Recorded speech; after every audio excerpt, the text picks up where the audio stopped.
Hey, this is Kevin Kelly. Get ready for the latest episode of the Stardom Cast.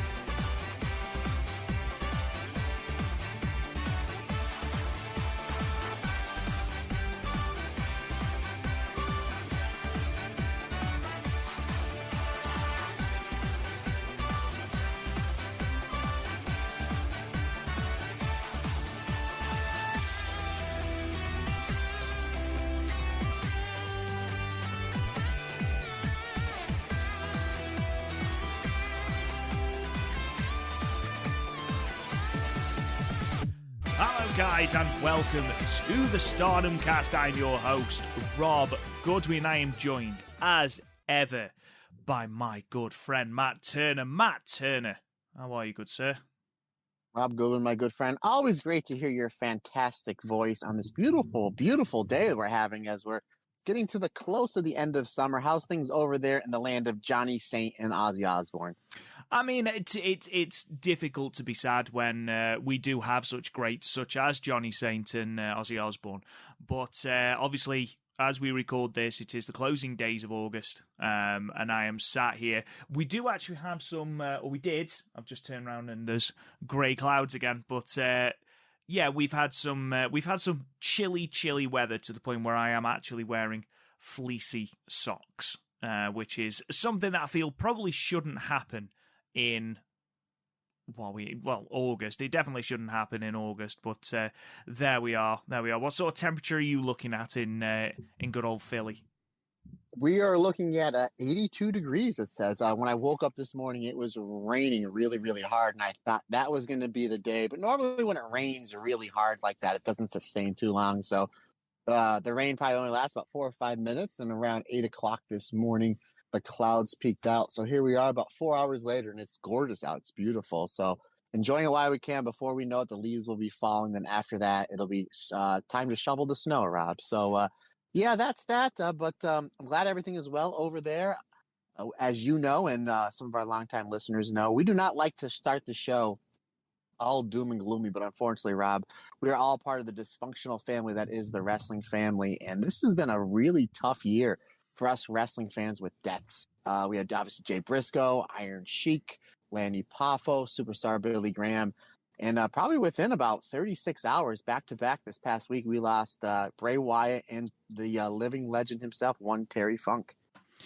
Yeah, it's not been a great year, as you've already mentioned, and you've mentioned some real legends of wrestling there, and you know, Darren Drozdov as well. We lost this year, Mike Halleck. So who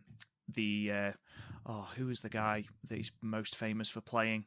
Mantar? Mantar, that's the one. I know it's a Minotaur, but I don't want to call him Minotaur, and I especially don't want to get it wrong, seeing as we're paying homage. But yeah.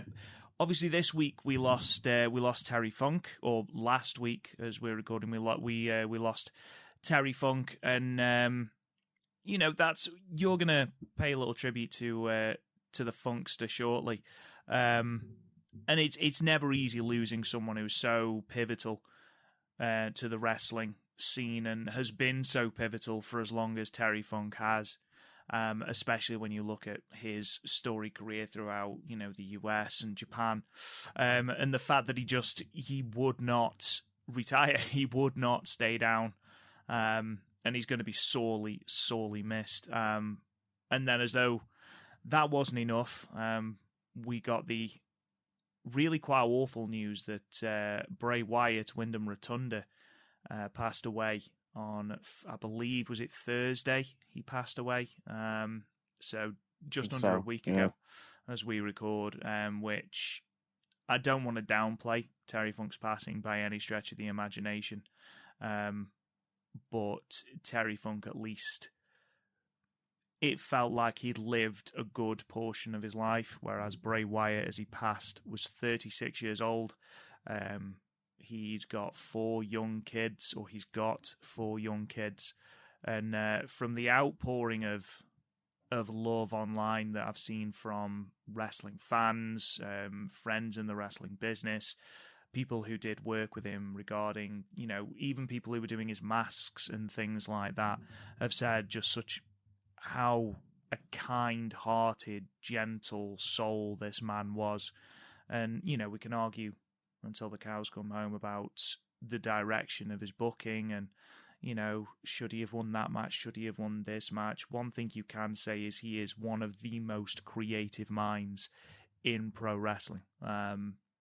I took a huge sabbatical from wrestling. The mid 2000s, I was like, yeah, I'm done with this now. I think the Attitude Era is done. I'm done.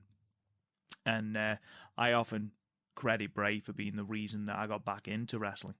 He was, so captivating. His promo style was so different, and the idea of the Wyatt family and that cult in WWE was really, really fascinating. It was when I was really drawn to the character and his ability to reinvent himself. And then obviously he bought out the Fiend, and Firefly Funhouse for a long, long time was compulsory viewing almost. I don't think I've ever had enough time to watch 3 hours of Raw. I'm amazed people do.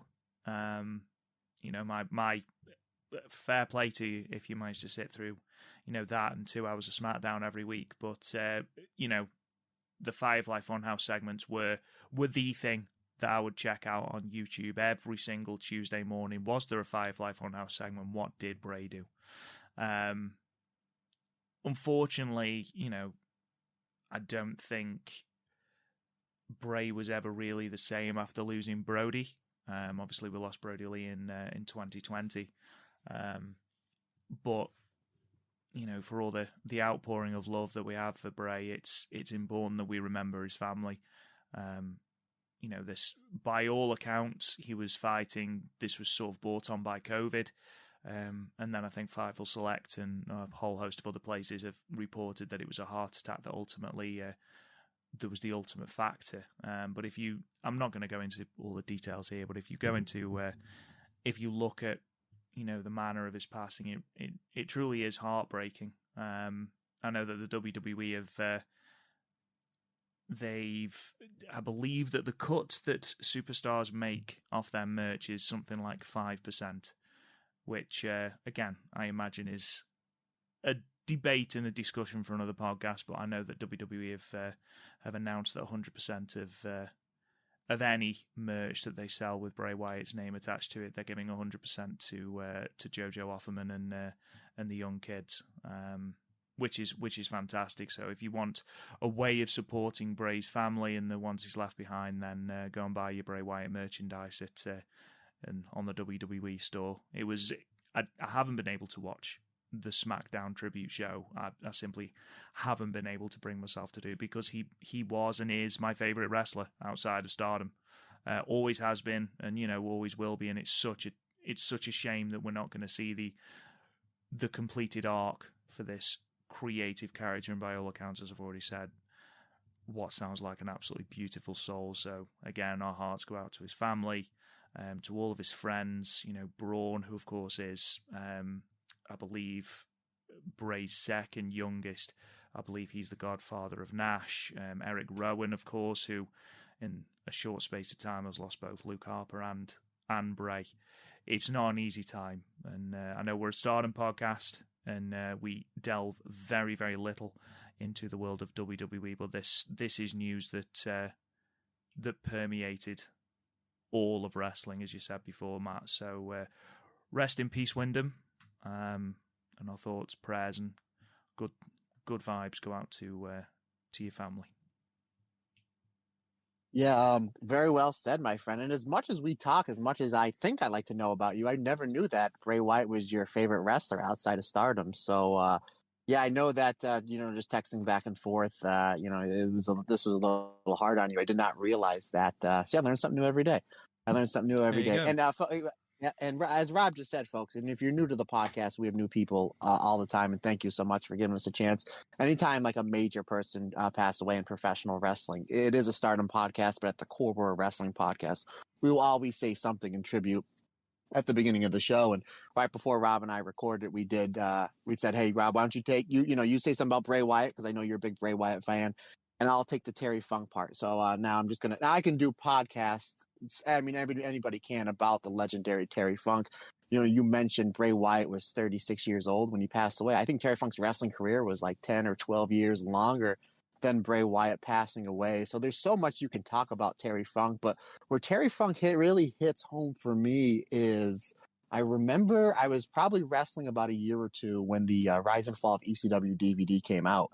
And they're interviewing Paul Heyman. He's talking about Terry Funk, and he says ECW would not have existed without Terry Funk, because Terry Funk was the only person from that generation, meaning like the 70s and 80s, that back in wrestlers in the 70s, or people in the 70s, 80s, 90s, and even some today, they're so worried about clinging onto their spot. Like, they don't care about helping the younger talent. They just want to make sure they have their spot forever. Where Terry Funk was like, no, I need to, and this resonates with me so much, I need to teach the younger guys to get them ready for the next generation. And that goes with everything, whether it's wrestling, whether it's podcasting, whether it's being a parent, whether it's being, a husband, whether it's being something in sales, or anything that you do in life. If there's something that you can do to help somebody else, to help push your profession or something that you love forward, by all means. And that stuck with me for 17, 18 years, or whenever that DVD came out. And I never forgot it.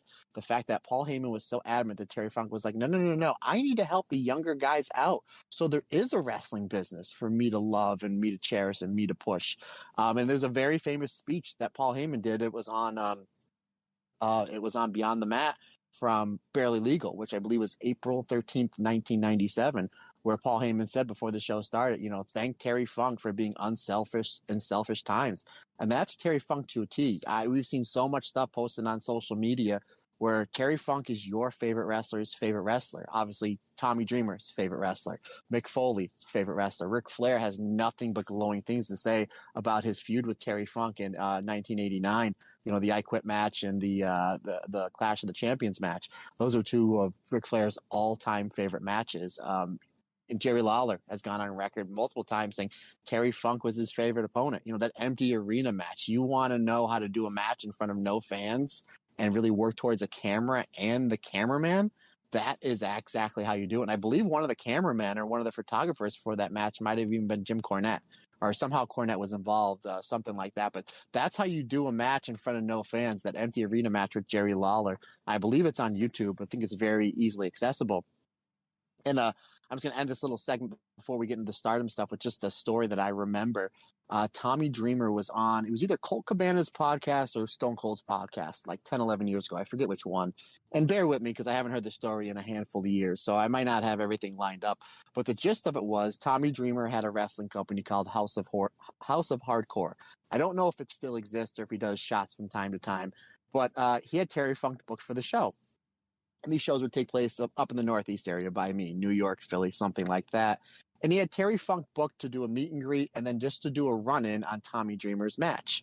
Well, a day or two before the show, Tommy gets word from either Terry's wife or one of Terry's daughters, like, Terry has a really bad hip. He has to have hip surgery or hernia or something like that. He's in a ton of pain.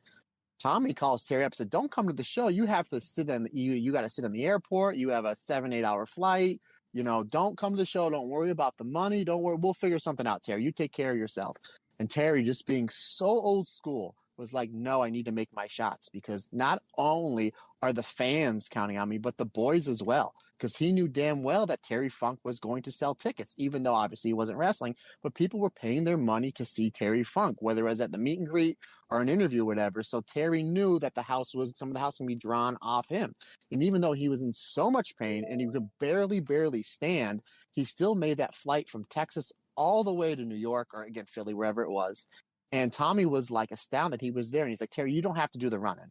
He's like, we'll figure something out. We'll figure something out. And he goes, so he told, I forget who was in the match. It might have been Justin Credible or Stevie Richards or one of those famous people from ECW back in the day. And he said, if Terry comes out, whatever he does, if he just throws a chair or throws a punch, just bump for it like crazy. And they're like, yes, absolutely. So Tommy's on the ground getting heat, and he hears the pop, so he knows Terry's coming out.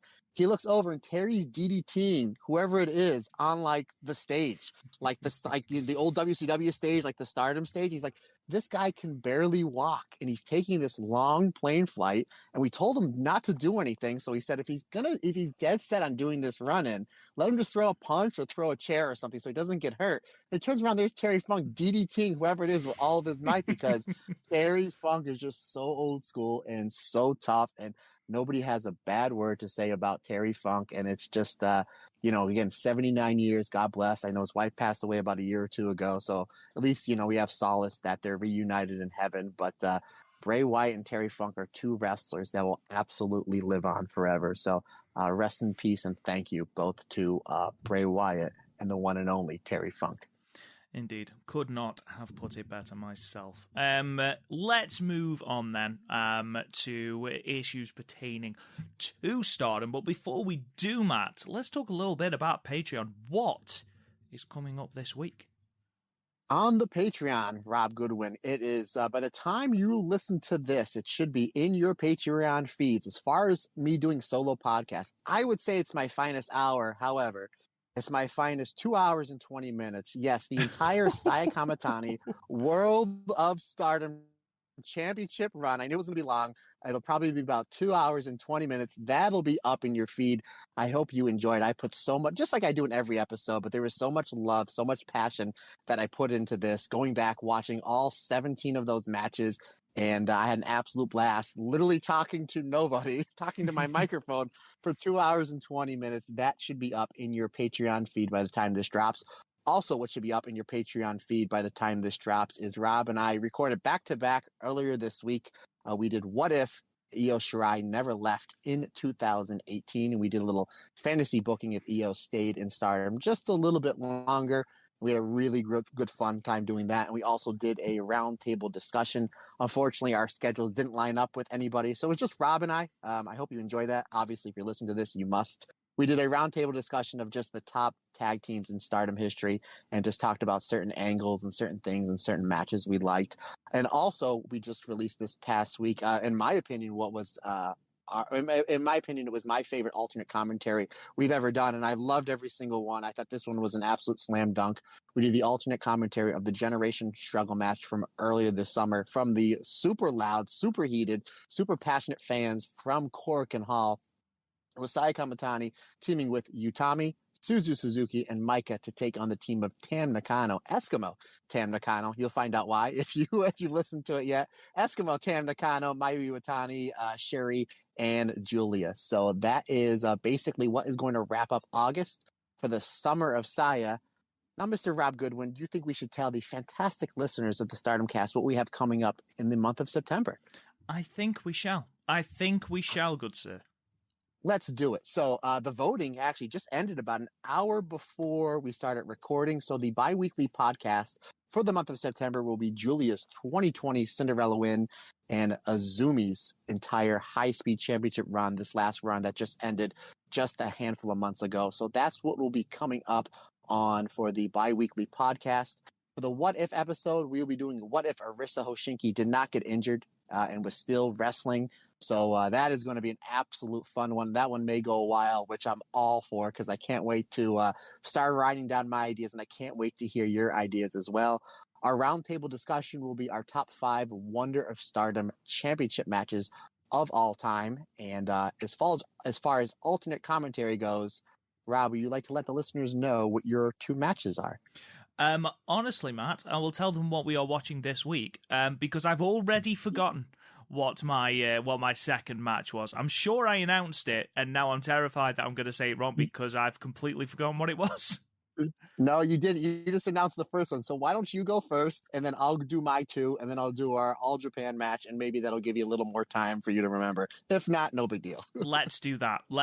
So on a week on Monday, as we record, we will be going back in time to watch Tam Nakano and Io Shirai against Kagetsu and Natsu Sumire in an exploding bat match. Yes, to my knowledge, the only Stardom death match in history, and one that they haven't had any inclination to repeat it. It's going to be a very, very fun time. I'm very excited to watch it. It's a match I've never seen, and hopefully, if you haven't seen it either, you can come along for the ride with us. Yeah, there you go. There you go, my friend. So my two matches that I have picked, I picked a match that I absolutely love. I rant and rave how great this match is. We're not going to be going too far back in time. This is a matchup. Again, I love this match. A lot of people, because of the finish, not the finish, but like the result, kind of left a bad taste in people's mouth, which I understand. But we're going to be going back to just a few months ago, Rob. Champion versus champion, title for title, the Ultimate Challenge, Hulk Hogan versus the Ultimate. No, I'm just kidding.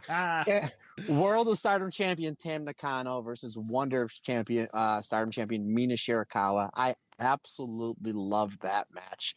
Again, obviously because of the result. Some people are like, I don't understand why you built Mina. All right, we've done a whole podcast on it. Regardless, the match is fantastic, and I can't wait to go back and call that with you.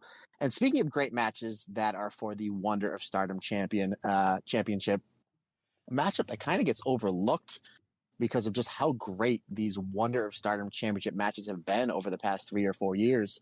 We're going to be doing Arisa Hoshinki defending against Jungle Kiona.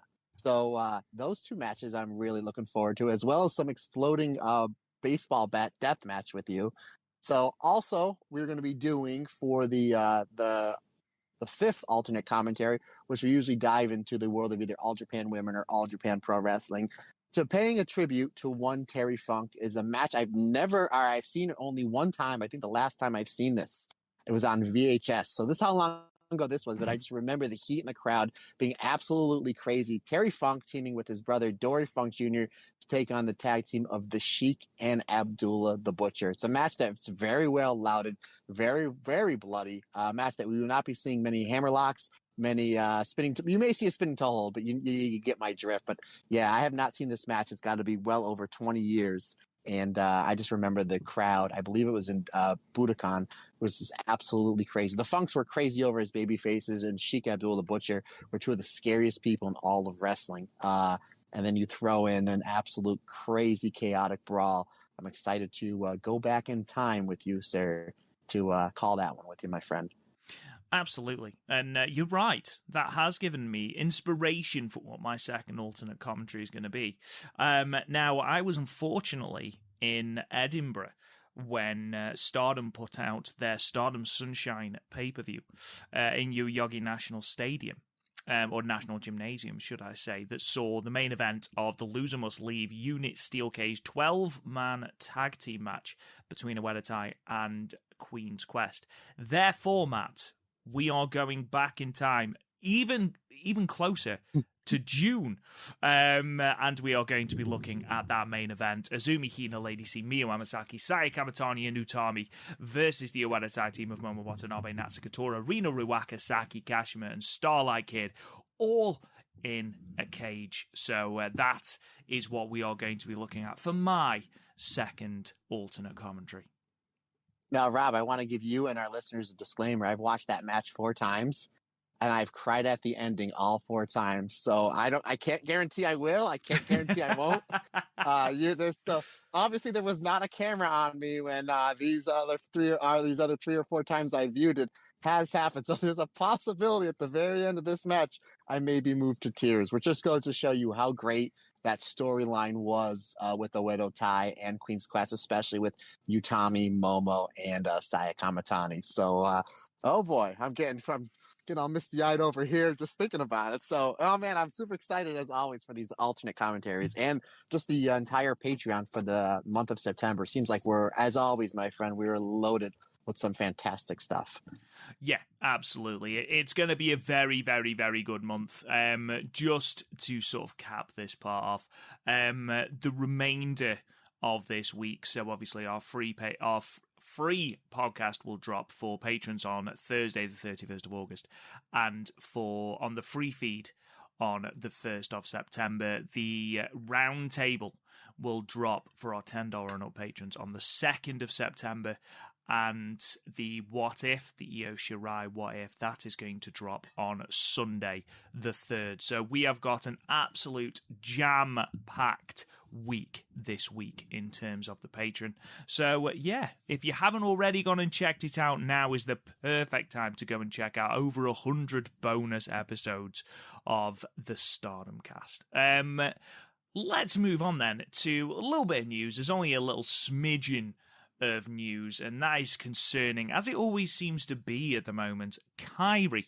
Now, we were going to talk before I couldn't do the podcast last week. We were going to talk about how Stardom wasn't really on the radar for Kairi. I know that she has an appearance booked in GLEAT, where I know she's taking on Haruki Kurumi from Prominence, and two other people in a 6-woman tag. Janai Kai, I believe, is also on the other side. I think she's teaming with Nanai Takahashi at GLEAT.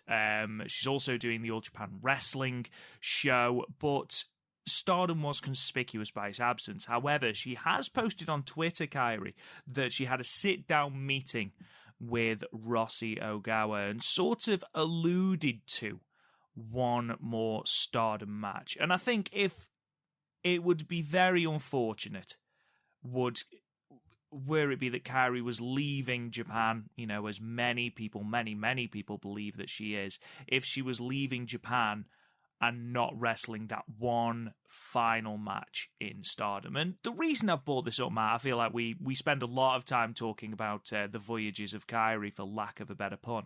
That was awesome. That was awesome, by the way. Yes. Thank you very much. Great. You sail the high seas for that one, brother. Oh, stop it, you. My question to you is, if you are Rossi and you have got Kairi in for one big match, who do you have her take on? I think I know who you would have her take on, but I want to hear you say it first. You ready? Clear my throat for it. Billiken Death. All right, next segment. Bless her. No, Fukigen Death seems to be the butt of a lot of our jokes. We love her. We love her. There's so many matches to go with. Like, I really want to see a Kairi versus Saida match for a zillion different reasons.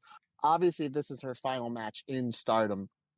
And I don't know if do you have in your new segment, Rob, with this countdown clock on Stardom's Twitter pages? I've seen it, yes. Okay, that I don't know if you had this in the news segment. I think that's what it is. I think it's going to be unveiling. Kairi's going to have a final match in Stardom. Again, I'd love to see Momo Watanabe. I'd love to see, her finish everything off with Utami. I'd love to see, obviously, Saya's injured. The Saya match with maybe her putting Saya over clean is something I'd want to see. But I think the match that's going to draw the most attention and really end Kairi leaving in a bang is her and Giulia. Mm. Yeah, that's what I thought you were going to say. And I think anyone that watches Stardom or has even a fleeting interest in Stardom would be very, very excited by that match. Now, obviously, I've talked ad nauseum about my own personal feelings of the inconsistencies in Kairi's booking. The fact that she's only lost one match in Stardom, only been pinned once since her return, and that was against Mercedes Moné at a New Japan show for the IWGP Women's Championship. I think we are both of the opinion, especially if Kairi is on the outs and she is returning to the WWE, and God bless her. I hope that her run is going to be fantastic. I hope that they treat her better than they did towards the end of her prior run. She has to put Giulia over, surely.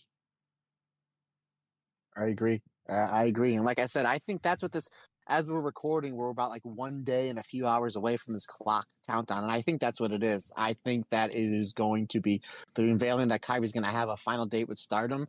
And it's going to be her and Giulia. I think that's a big announcement. But while I'm talking about it, Rob, what do you think? Other than maybe Chris Jericho coming into Stardom. I mean, however, if that happens, I think we should take credit for it, right? I mean, we were Absolutely. on the show. You know what I mean? All we did is really build up Stardom for that hour we were there. 6 degrees of separation. There it is. So we get that Chris Jericho versus Billiken death match. There it is. He misses the Judas effect and he gets rolled up. That's the finish. Absolutely.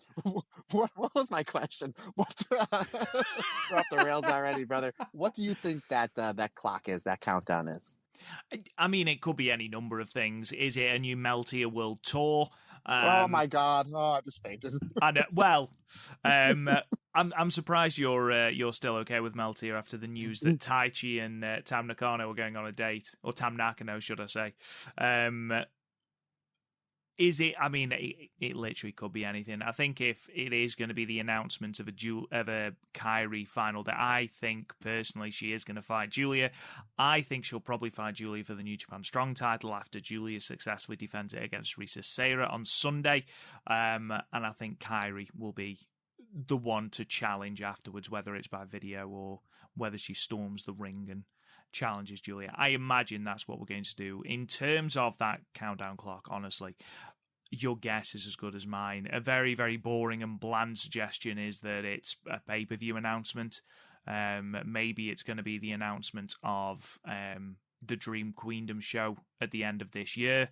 Obviously, we still haven't had that confirmed that they are going to run Sumo Hall at the end of the year. I'll be very, very surprised if they aren't going to. We are only 4 months away from that date.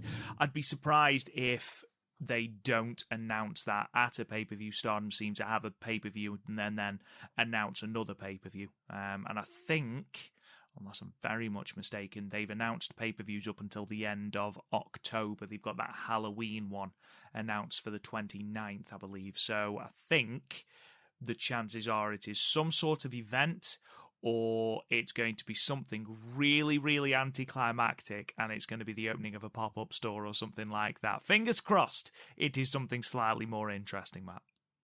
You just gave me an idea, buddy. If they're going to run a big event, if they're going to run, obviously on the announcement of Dream Queendom, instead of Sumo Hall, maybe you go to Budokan Hall. Could be. Obviously, haven't run Budokan since 2021. A Joshi company before that hadn't run it since, I can't remember if it was 97 or 95. So obviously still huge, and it will be really interesting as well with the relaxation of COVID measures. I would love to see the crowd that they draw. And, on top of that, I wonder what card that they would bring out for a Budokan show. You've got to put your big guns in there. Are we going to see, like, for example, a Mercedes Moné return fight? Obviously, we saw, spoilers for anyone that hasn't seen the show, but we saw her in the crowd at All In, so it does look like she will eventually turn up in AEW, whether it's for one match or whether it's a full-time contract. Maybe we'll see one more Mercedes Moné match, and maybe that'll be, the big draw for Budokan, or one of the big draws for Budokan. Maybe that's what the countdown is for. Maybe it's the return of Mercedes Moné. Who knows? I just had an idea, buddy. You're talking about big events and All In. Chris Jericho sang himself down in the ring All In. Meltier has a few different songs. So Tam comes down to one song and Natsupoi comes down to the other, and they both sing each other to the ring. Oh, if that's not printing money, Bushiroad, I don't know what is. I just gave you the formula to Coca-Cola here, folks. Come on. I cannot describe how much I would hate that. Wow. Edit that out, sir. Edit that out.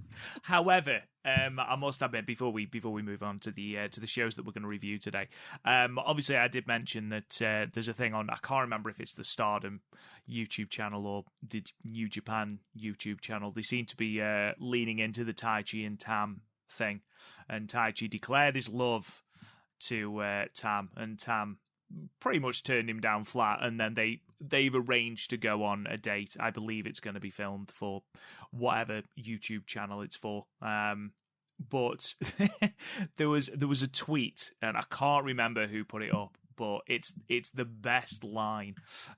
So there is a picture on Twitter, and it's Tam standing next to Taichi, and Taichi has sort of retweeted it and put, "We look like a couple here," laughy face. And Tam straight away messaged underneath, "Like a couple of besties." And I was like, oh my God, oh, I'm done. Oh, Taichi, like, I have never seen someone friend-zoned so emphatically and so quickly as with those few words. But Tam Nakano has my respect. That was well done, Tam. And if you can't hear because my microphone is all weird, I'm clapping. Matt, Rob, real quick about this. You know what I want to see? I want to see the reaction of this date video from Tai Chi's mentor. You know who Tai Chi's mentor is, right? You're telling me that you want to see Kawada's reaction video to this date at the aquarium or wherever they're going. Damn right. You never saw Kawada before a big Budokan Hall match against Misao or Kabashi going on dates with Akira Hokuto, did you? No, come on. Get serious over here, folks. I mean, I'll be perfectly honest. I think they've missed a trick not having Natsupoi and Yoshinobu Kanemaru going on a whiskey tasting date. But that's just me. That's just me. I feel like that would have been printing money, especially. I think we need to cut off the podcast because we're literally giving away so many ideas here to Bushi Road. Absolutely, Bushi Road. Obviously, we do come at a very, very cheap rate. So just call us. We'll talk. Let's talk then about the 5-star Grand Prix. It's rolling on. We've got 3 dates to talk about during today's podcast, and then obviously it is a weekday. It is a day ending in Y, and therefore Stardom must pay-per-view. So we'll talk as well about Stardom's upcoming 5-star special in Hiroshima, which is coming up on Sunday, the 3rd of September as well. And for what is effectively a B-level pay-per-view. And again, no disrespect to Stardom, but this, it's not one of their biggest shows. Yet they have loaded that card to a point where, once again, we are talking about a potential show of the year contender. So very exciting to talk through that with you. And the Saturday show's loaded as well. I was like, oh geez, like what a weekend to be a Stardom fan, because that Saturday show is loaded and Sunday it's like, oh my goodness. They're doing back-to-back nights at Hiroshima. The Saturday show, which is the 2nd of September, that's from the prefectorial Fukuyama Industrial Exchange Center, Big Rose, which might be my favorite name for a building ever. But that on that card, and we are going to go into a little bit more detail in the previews later on in the show. But on that card is Mayu versus Amisori, Momo Watanabe versus Giulia, Mirai May versus Utami, and Azumi versus Mina Shirakawa. Now, just off those 4 matches, that's already a banger. And that's before we get into that pay-per-view where, again, we have got some absolutely blitzing matches. Aside from the 3 title matches we've got on that card, 4, with the high-speed title, we've also got 3 really, really, really interesting 5-star matchups as we head towards the end of this tournament, because honestly, Matt, we are looking at the end of this tournament. Natsuko Tora, I think, has only got 1 more match left. She's 6-2. Sayori Anu, I believe, has only got 2. Sayori Ano. I'm going to get these right. Sayori Ano. I believe she's only got 2 matches left. So for quite a few competitors, we are reaching the climax of the 5-star. And honestly, I could not tell you which way it's going to go. We're going to read through the current standings at the end of night 12, and honestly, especially Blue Block, like there's about over half the block that could still win this, which is crazy, absolutely crazy. But let's start with the 5-star Grand Prix night 10. This was from Sunday, the 20th of August, 2023, in Kira Mess, Numazu, Shizuoka, in front of 378 people. It's only the 2nd time Stardom have run this venue, and this is the largest venue they've had, the largest attendance, that they have had in this venue. So I'll do what I always do. I'll read through all the results, and then we'll talk in a little bit more detail of those key matches and matches you need to check out if you haven't seen the show as of yet. So, opening up, we have a tag team match. The Queen's Quest team of Miyu Amasaki and Utami Hayashishita defeated the team of Hanako and Saki Kashima, with Utami getting the pinfall over Hanako with the air raid crash in 5 minutes and 57 seconds. We then had a 6-woman tag team match with the Stars team of Hanan Koguma and Saya Ida defeating the Ueda tag team of Rina Ruaka and Starlight Kid, with Saya Ida, no, I'm joking, with Hanan getting the pinfall over Rina with 17 in 9 minutes and 41 seconds. We followed that with a tag team match with the Club Venus team of Mariah May and Waka Tsukiyama defeating the Cosmic Angels team of Natsupoi and Yuna Mizumori, with Mariah May pinning Yuna with the happily ever after tombstone pile driver in 8 minutes and 20 seconds. The third from the top, we had a 6-woman tag match. The team of Megan Bayne, May Sarah, and Tekla defeating the Queen's Quest team of Azumi, Hina, and Lady C, with Megan Bayne hitting the F5 on Lady C in 12 minutes and 4 seconds. We then move to our 2 5-star Grand Prix block matches. The first, Hazuki needing desperately to win this match and pretty much every other match that she has, going 0-3 into this match. She gets her first victory of the tournament, defeating Ami Sourei, who sits at 4 points, with the vertical drop brainbuster in 14 minutes and 2 seconds.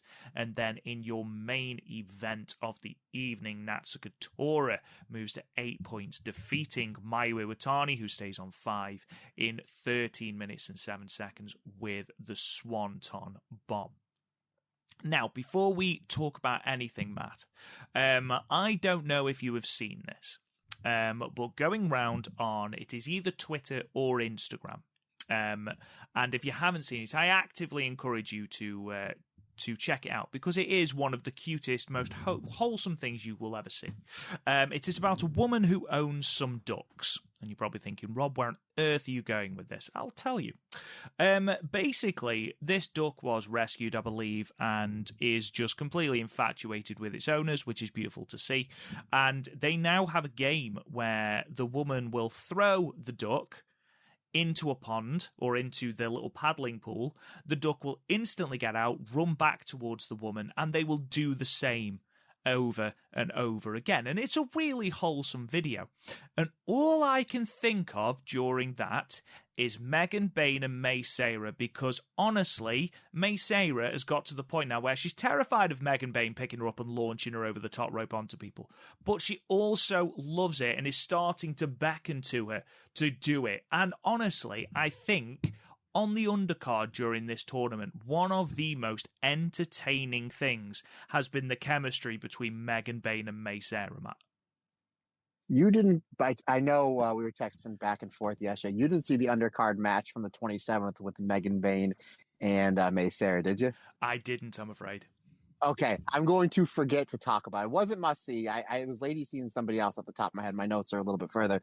But they do the spot where Lady C locks up with May Sarah. Obviously, Lady C is much taller. She has the advantage. So when she locks up, she starts pushing her towards the ropes in the middle of the ring. And Megan Bayne just puts her foot onto May Sarah's back and was like pushing her, saying, nope, you got this, you got this, you got this. So now you can see the chemistry is getting even better. And it's just like a great comedy duo. But I like the duck reference where it's like she just keeps getting launched over the top rope. And I think it happened to Suzu Suzuki 1 or 2 times. Like the deathmatch queen, Suzu Suzuki did it once or twice, and she's like, "Nah, bro, that's not my thing. Do it to May Sarah." But yeah, it's really funny considering the fact that, like, especially on the entrance where May comes out, she's all happily bubbly. You know, she's showing what she has written on her tapes, and she's laughing and smiling, and it's just, you know, she's just like such a lovable wrestler and phenomenal in the ring, absolutely fantastic. And then Megan Bayne just comes in with like this aura of just like, holy geez, like she can beat up everybody, not only in the ring but in the entire building. And just like the yin and yang chemistry, like it's not supposed to work, but it does, just makes it that much more entertaining. And obviously the crux of these matches, especially from the beginning up until, you know, the end of coming up in the next 4 or 5 weeks of these shows, are the 5-star Grand Prix. So you kind of look at the card and you're entertained by, you know, the 3 or 4 undercard matches, and then you get to your final few matches. And obviously this 5-star Grand Prix has over-delivered as we thought it would, but it just makes for an entertaining duo, an entertaining match, and something completely different on the card is the chemistry between these two. And I just find it absolutely hilarious. And I didn't think Stardom, I don't think anybody thought that this is what we would have here. I think they kind of just got thrown together and, hey, let's see what happens. And the fact that, I mean, May Sarah, she's got great chemistry, obviously, with Suzu Suzuki. You know, we'll preview it at the end of the show, where that's going to be a banger of a tag title match against Natsupoi and Soryu Inu. And then obviously she's got really good chemistry with Maika as well from that 6-person tag match from whenever they tag up as you know, the six-person tag matches. And now we throw something completely different in here. Megan Bayne, you know, coming over from the States. See, there's a language barrier. There's got to be like a psychology barrier there. Not a barrier, but like differences in psychology. But it works. it works, and sometimes you just never know. If you throw something at the wall, it sticks, and this one sticks, and everybody is really having a good time with it. Absolutely. Like I've said, there's a lot of different relationships and lots of different storylines and chemistries that make the undercard, not necessarily compulsory viewing, but they do reward you for watching. Like Saki Kashima in herself is an entertaining watch. Obviously, you've got Sayurida putting on a fantastic performance every time she's in the ring. You've got the Yuna Mizumori and Cosmic Angels storyline. So there is a lot of things to watch that will reward you for watching, and it's Stardom. The chances of them having really bad matches is significantly, significantly lower than most other companies because everyone on this roster is fantastic. I'm going to delve, Matt, straight into these 5-star matches because honestly, both these matches were great in different ways. This Hazuki versus Ami Sourei match was everything I wanted it to be. And I think Ami Sourei, obviously, she's having a tournament where we did say she'd be the one that ate the most pinfalls in that block because she's in that block and it's the loaded block, the loaded red block where, you just don't know who is going to get a win where because there's just that much talent in there. Yet Ami Sourei is quietly having an absolutely banging tournament. She has a great match here with Hazuki. Catching that code breaker into that suplex was phenomenal. Such a feat of strength. And she's someone who I think has very quietly over the last couple of months been improving and just sort of getting herself to that sort of upper mid-card area. She's probably still the one to eat the pinfalls at the moment in God's eye, only because I feel like Saki Kashima is, there's a storyline with her. However, you feel like she's a completely different wrestler than the one that held the future belt, less than 100 days ago? Lost to Rena at New Blood. This feels like a completely different Ami Sourei, and she's showcased it fantastically, first against Hira and then against Starlight Kid. But for me, Hazuki can't do anything wrong. Like, she's just, the moment she steps in that ring, it's on. And she met someone here who was willing to not only take the kicks to the face, the biffs to the face and all of that, but someone who can give it back tenfold, because there was moments when those chops, when she's laying in those proper chops to Hazuki's chest, you're thinking, how much more of this can Hazuki take? Jesus. And then it ramps up into this fantastic closing sequence. And we get, ultimately, Hazuki's first 2 points of the tournament, 2 points she needed. But I have got a little theory as we head into those final nights. But Matt, what did you think of this? Yeah, I thought this was really good. You talked about the chops, and if you remember how the machine gun chops really came about, the psychology of it makes sense. Hazuki puts Ami in the crossface. Ami gets to the ropes, but Hazuki, being Hazuki, does not let anybody give a breather. So you're in the ropes to technically break the hold. Hazuki sees that as a spot for me to do more violence. So she does her signature face wash boot scrape combination, and that fires Ami up to start throwing, again, a myriad of chops. So I really like where they put that in and the psychology of it, where it's Hazuki to be like, all right, yeah, you're going to get the ropes, no problem. I'm going to keep kicking your face. And then Ami Sourei's like, oh yeah, you want to kick my face in? I'm going to cave your chest in with about 400 of these chops. And of course, Hazuki feeds and eats them like a champ, as well as Ami Sourei feeding and everything for Hazuki like a champ. Towards the end, it looked like it got a little jumbled. Looked like maybe there might have been a little miscommunication on some of the spots, but they did a great job of covering them back up and getting the match back on track. Ultimately, though, I thought it was, you talked about Ami Sourei showing off her power, catching the code breaker into the suplex, and then really her working that high angle Boston Crab and really working on Hazuki's lower back with a torture rack. But ultimately, and I like how they built to like Hazuki just can't get this brain buster. She's trying everything, knowing so desperate to get to the brain buster because that's what gets her a majority of the wins. And finally, it took a code breaker from the top rope to open up that opportunity for Hazuki to finally slam the door shut on that brain buster in about 14 minutes to get the win. Yeah, really great match. It's these two throwing bombs. This was a solid 4 stars for me, good sir.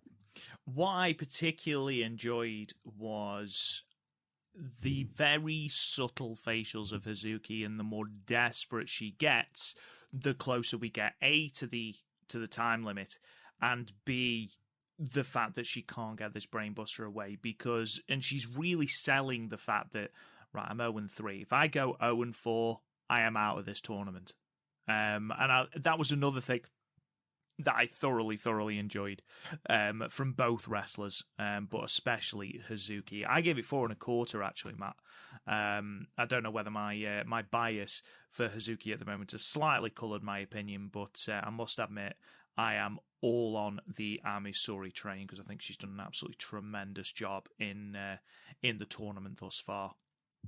And speaking of someone who is just completely reinvigorated, Natsuko Tora.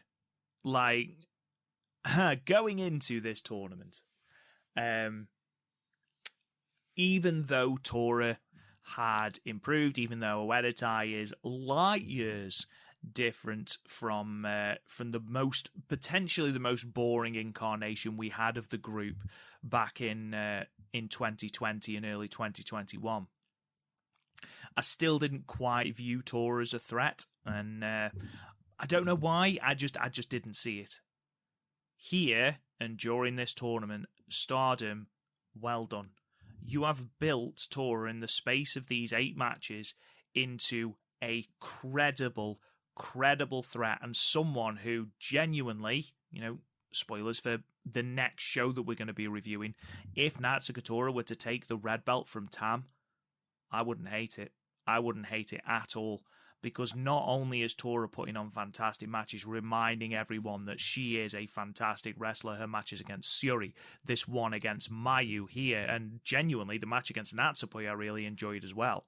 Not only all of that, she's also coming across naturally as a badass, to the point where the crowds are actually responding to her, which is really important, to the point where after she beats Tam, I think she says to the crowd, if you're liking the heels, this company's over, or something like that. It's obvious even the crowd are like, this is a different Tora. It doesn't feel forced. It doesn't feel like she doesn't care. She's able to put on fantastic matches. She looks naturally like a badass. It seems that everything is coming together for her.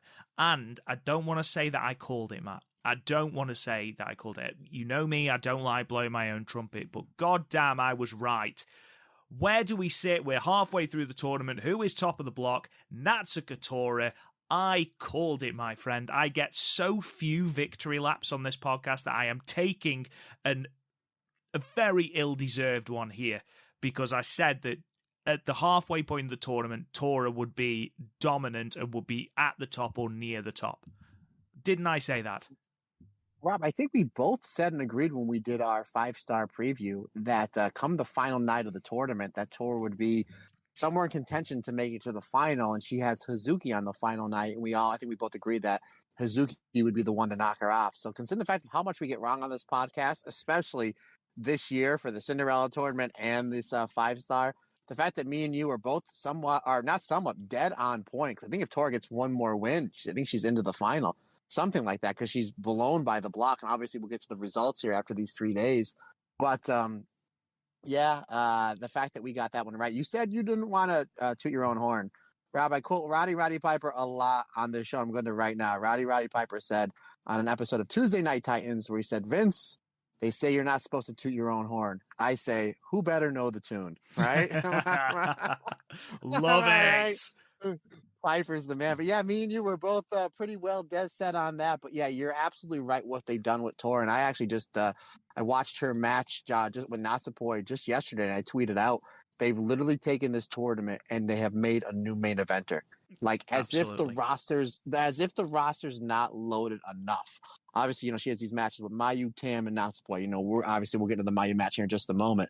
But I completely agree with you. They literally have taken Tora, and especially not only just this tournament, I think really where it began is once they started really building up this feud to the loser leaves cage match. You see Tora really getting more violent, really more aggressive, really rallying up what is essentially the only true heel group in Stardom, and Oedo Tai really getting up in Utami's face. Anytime that Oedo Tai would beat Queen's Quest in a match, she would get on the microphone and really taunt them, even to the point where once Saki lost the cage match, Instead of being like, oh no, our fallen friend, she looked at it for 2 seconds and she's like, guess what?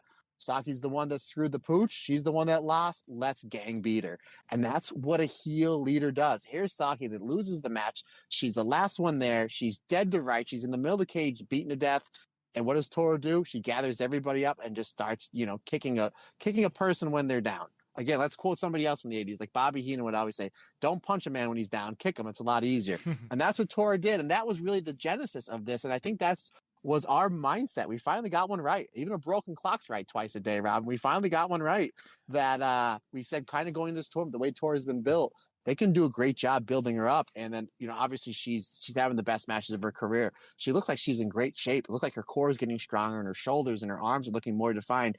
And she's tanning, Rob. And she's tanning, from a wrestler to a wrestler. Tanning is so important, folks. But yeah, she's having great matches here. And the fact that she's in this match in the main event, Maika and Utami, who's won this tournament in 2018, has won everything there is to win. Still currently in the prime of her career and the current IWGP Women's Champion. And she has this great match with Mayu. Doesn't beat her clean. And that's what I want to see. If Tora's going to win these matches, I want her winning dirty. I want her winning cheap. Very much like Kagetsu, using the mist, using a Wedo tie, but blinding the referee so he doesn't see. In all three of these matches, the referee gets blinded. So the referee's not there to call the decision or the disqualification. You can't call a foul that you don't see. And the one thing I like is when Tora's doing these promos, there is the mist all over Mayu's face, Tam's face, and Natsupoi's. I was like, not only did I beat you, but I left my mark on you. And what a great job. I thought this match was fantastic. The kicks back and forth with Mayu throwing the super kick and that side kick to Tora's shoulder tackles and clotheslines was great. The DVDs and the Death Valley Bomb that Tora do, they just hit completely different. All these matches always usually start out with some Oedo tie violence, like on the outside, like you always say. Oedo tie's got a Oedo tie. It's not an official Oedo tie match if there isn't some sort of crazy brawl on the floor, and nobody's doing that better in Stardom than Tora. And then I like the psychology. Then when Tora throws them in the ring, she'll get a little heat on them, but then they start building their comeback and they start working over Tora a little bit. Again, we saw it in this Mayu match, the Tam match, and the Natsupoi match we'll talk about earlier. And that just shows you, because now you're just like, for the baby face, if you're in the crowd or you're watching at home, you're like, get him Mayu, get him Tam, get him Natsupoi, because she cheated for that advantage. And now she's throwing this wrestler all throughout the chairs in the arena, and then they start building the comeback. And now you're rooting, and they're going back and forth. And which way is it going to go? Which way is it going to go? And then we would see, in this case, Mayu really starting to work towards her moveset, getting her ready to use the moonsault or hitting the moonsault. And then it looks like Tora's on the ropes. Looks like Mayu's getting ready to put Tora away. And what happens? Tora pulls the ref down. Mayu gets misted. We see the DVD for 2. And I like how, again, Mayu is obviously a main eventer. So she gets hit with the mist, gets hit with the DVD. You figure that'd be the finish. Mayu kicks out. So then you're like, yes, a glimmer of hope for our hero, Mayu. And Tora's like, absolutely not. She goes to the top, hits that swanton bomb, shade over 13 minutes. Great psychology and a great way to build up a true heel. A true heel, a true badass in Natsuko Tora. I have this match at 4 stars, and I absolutely love what they're doing with Tora in this tournament. In complete agreement with you, 4 stars. I think, you want to have someone in there that's going to showcase Tora's strength and dominance. Mayu is the best person to have in there. Not only is she, completely unerringly lovable, but she also sells like no one else in the company. But on top of that, I think as well, there's a culmination of Tora finally reaching that point that she was at when she got injured. I feel like since the comeback, she hasn't quite reached that form.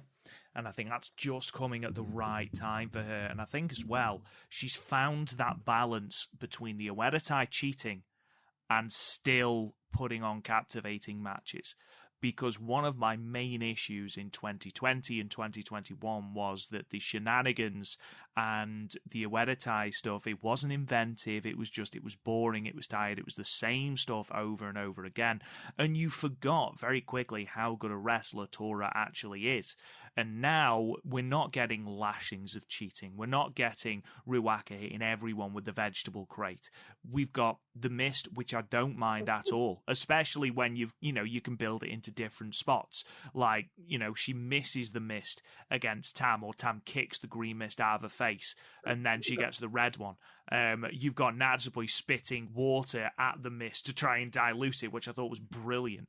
So we're actually working these into stories and changing it. That's what I want. She's finding that balance. And again, you're absolutely right, man. We're building someone who can legitimately be in that main event scene and not feel out of place. And it's, that's exactly what it should be.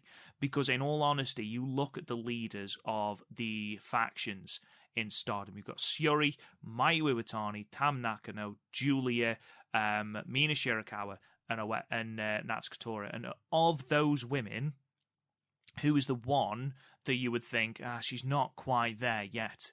Natsuko Tora, and she's one of the most tenured wrestlers in Stardom. That shouldn't be the case, especially for your premier heel group. And now it doesn't feel like that. She's starting to ascend to that level that she needs to be at. So, spoilers, I don't think she makes it to the tournament final. However, this dominant run that she has been on has been tremendous and been really, really fun to watch. Excellent stuff from Natsuko Tora and from Mayu as well, who isn't getting enough love on this episode. So let's just put this out there. Bestseller in the world. We move on then.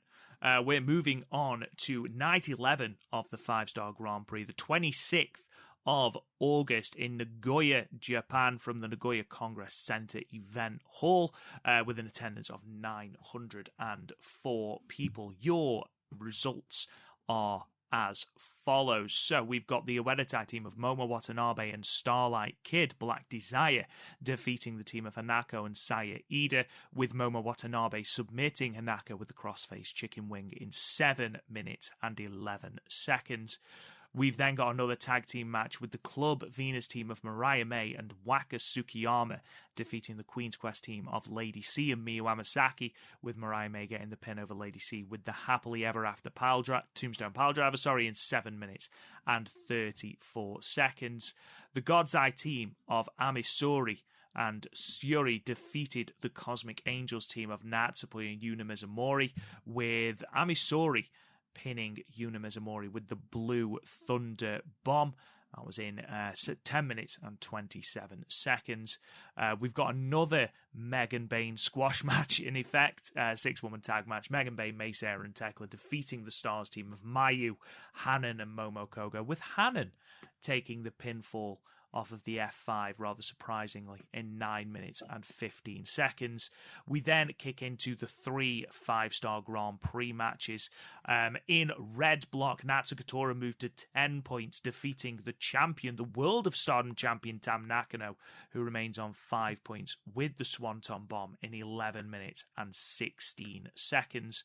We've then got action from blue block with the Wonder of Stardom champion, MIRAI, moving to 6 points, defeating Giulia, who remains on 5, with a vicious lariat in 12 minutes and 17 seconds.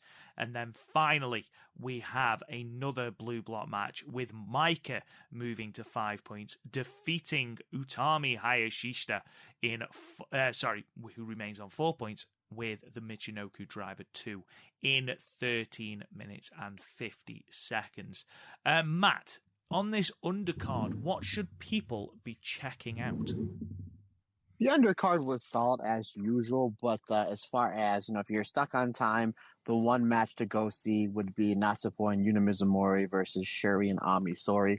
Obviously, Natsupoi and Syuri have really great chemistry. A lot of people's favorite matches from this entire tournament is Syuri versus Natsupoi. Ami Sori, you mentioned earlier in the show, partner, just her improvement, kind of going under the radar. She was great here as well, and we're obviously a huge fan of Yuna Mizumori and what she has been doing, and hopefully she does get that spot in Cosmic Angels, so this way she's a part of the Stardom roster full-time. So I think she blends in so well, not only with Cosmic Angels, but with just about every wrestler on this loaded Stardom roster. So if there's one match you're going to check out from the undercard, everything was solid. Again, it's Stardom. You're not going to have a bad match.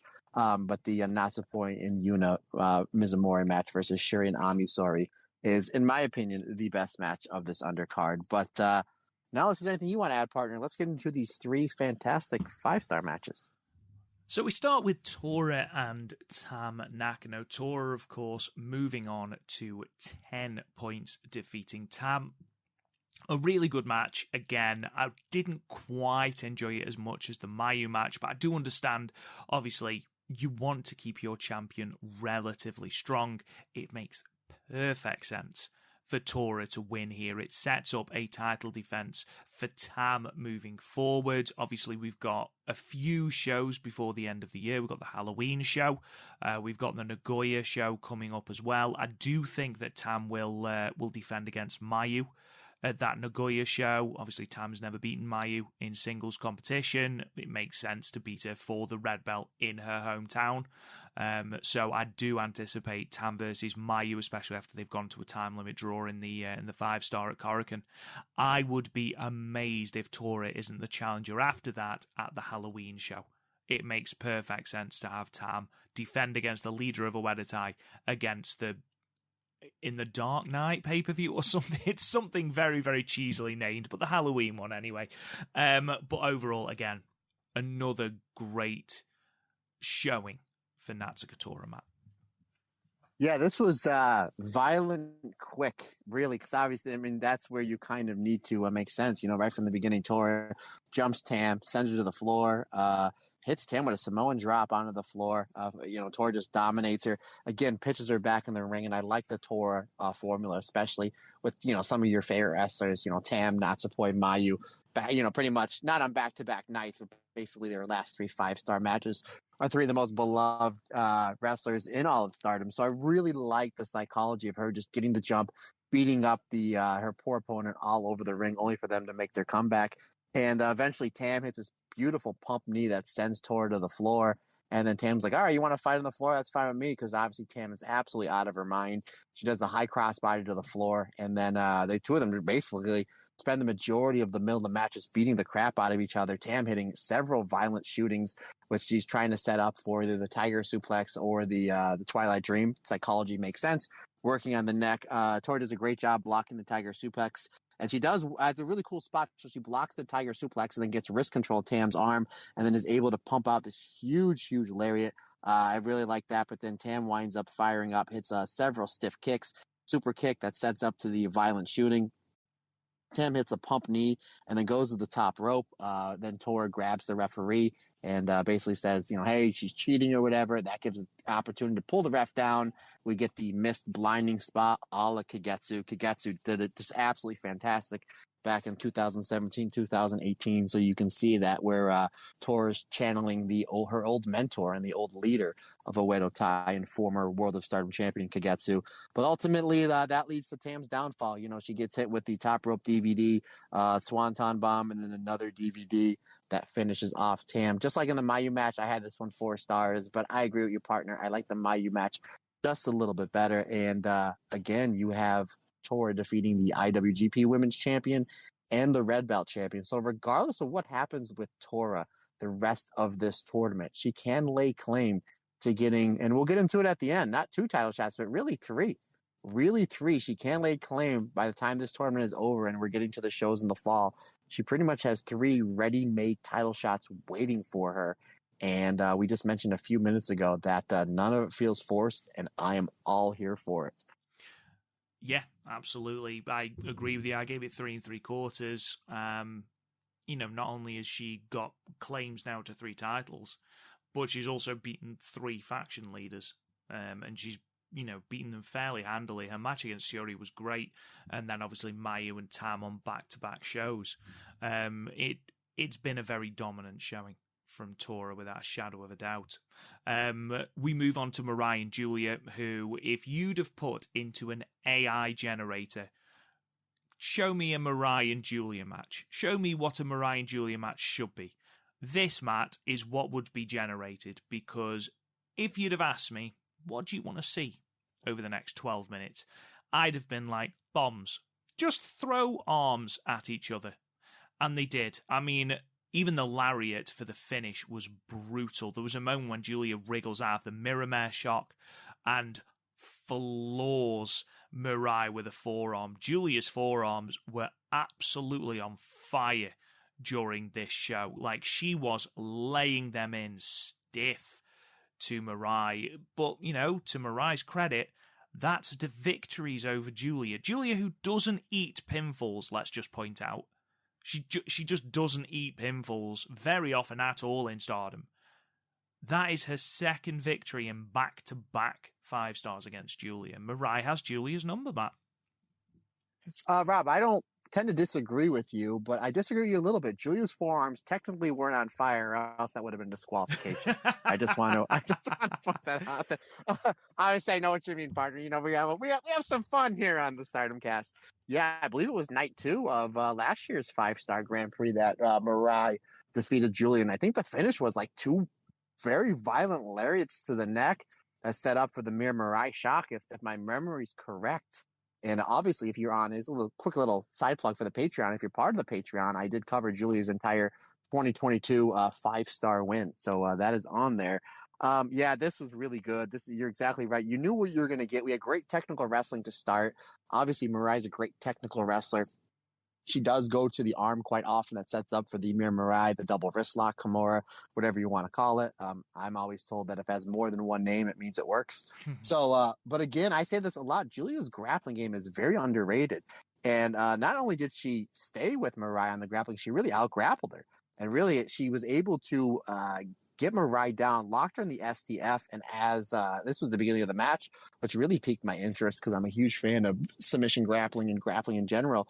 So she locks in the STF. Mirai tries to get out, but when she does, she leaves her arm open to set up for the Bianca. So the way that Giulia is able to transition from submission to submission, it never ceases to amaze me, and I never get tired with it. And I think that's such a great part of her wrestling game, and a part that I don't think enough people appreciate it. Yes, Giulia does throw bombs. She takes bombs. She does crazy moves like the Glorious Driver and the Northern Lights bomb. Obviously, she throws very, very heavy strikes, which you alluded to earlier on. But I think just her grappling game is something that's very, very underrated. Yeah, this was great. You know, Giulia hitting the top rope butterfly suplex to basically to start really building up her neck work to maybe try to hit either the Falcon Arrow or the Northern Lights bomb, trying to open that up. But ultimately, it just came down to like, all right, enough with this technical wrestling. It's literally turned into a Nick or Nate Diaz fight where it's like, let's just stand in the middle of the ring, let's just scrap. And ultimately, that's what it was. It was Giulia throwing those forearms where they were or weren't on fire. That remains to be seen. And then Mirai throwing forearms and just brutal lariats to the point where like the finish was almost like a version of the Rainmaker. But when Mirai hit the clothesline for the finish, that brutal, violent clothesline, where Giulia threw her legs up and almost fed them to Mirai, was the perfect way for the cover. So it's like not only does she get hit with a brutal lariat, but then also Mirai uses the leverage, uses Giulia leverage against her to hook the leg for the 3 count. And if any of you have ever listened to Rob and I on alternate commentary, we're always very big on hooking the leg, right, Rob? Absolutely. You gotta hook the leg. Gotta hook the leg. Had Mirai not hooked the leg the way that she did, I think that Giulia would have kicked out, ultimately won. So as much as the violence was, as much as the building up to working on Giulia's neck, as much as the lariat, can give credit to the finish, I give credit to Mirai being a great technical wrestler and hooking the leg the way she did to finish Giulia off, in which was a fantastic match, Mr. Goodwin. 4.25 stars from your Uncle Matt Turner. I believe I gave it the exact same rating once again, Matt. We seem to be in simpatico today, me and you. Let me just have a look. Wrestling ratings. Let's have a look. Giulia versus Mirai, or did I give it 4? Did I give it 4? No, I gave it 4.25. There you go. See? Just look at us. I know. Halfway across the world, but even so. Let's move on then to the main event of the night, which was a predictably fantastic match between Maika and Utami. Maika again getting a pinfall victory over Utami Hayashishita. It's not looking terribly great for Utami, who so many people, myself included, pegged as reaching the final. But Maika, Jesus, she looks like a different wrestler at the moment. She is wrestling at a different level, and I am all here for it. Well, correct me if I'm wrong. Is this not 4 in a row for Maika over Utami in 5 stars? Do you know what? That could be a fantastic claim. Let me just have a quick look. You carry on, and I'll have a look for you. I know she beat her last year and she beat her in 2021. I'm not sure about 2020, which is the year Utami won the tournament. But while you're looking on, because I have a theory about this, and of course I will go into one of my crazy predictions for next year. So you just let me know if my prediction on that was right. But yeah, this was great. It was just them throwing bombs. It was them basically testing each other's wills and who's better on the shoulder tackles, who's better on the lariats. And it was back and forth. It was a nice 50-50 match. I loved how they built towards Maika superplex, and I love how Maika on her comeback built to that Buzz Sawyer, Ted DiBiase style spinning power slam. I'll never get sick of that. This crowd, the crowd psychology was great because they built it up, they brought it down, and then they started building it up again with the forearm fest. And it looked like they were getting ready to pull back on like one or two, but they realized that was the part where the crowd was getting hot, so they kept going back and forth with the forearms to milk the crowd, get the crowd psychology in there. Just genius for Utami and Maika listening to the crowd the way that they did to stretch that part out, because that's obviously what they wanted to see. Utami hits the air raid crash for 2, follows up with a torture rack bomb for 2. She tries for the hijack bomb, but Maika's able to escape. She hits a few lariats and then the Ankotoshi for 2 count. And then Maika tries to finish Utami off with the Michinoku driver. However, Utami slips out, and it's this crazy release German suplex. Just basically picks up Maika. She gets her hips low, pops up, and then just throws Utami almost into like the second row. I mean, Utami landing right on her neck. Very all Japan style in the 90s. Utami tries to go for this was a great finish. So she hits this crazy release German suplex, and she realized there's separation there. So if you're Utami, you got to do what you do best, and that's throw running lariat. So she goes for the running lariat, but when she does, she runs into the 360 lariat from Maika. 2 Michinoku drivers later, we have our finish at just a shade under 14 minutes. This is my favorite match of the show, and maybe my favorite 5-star match between the two of them. I had this at 4.5 stars. I had it at 4.25. Completely agree. Over the 3 nights, I think this is probably my favorite match.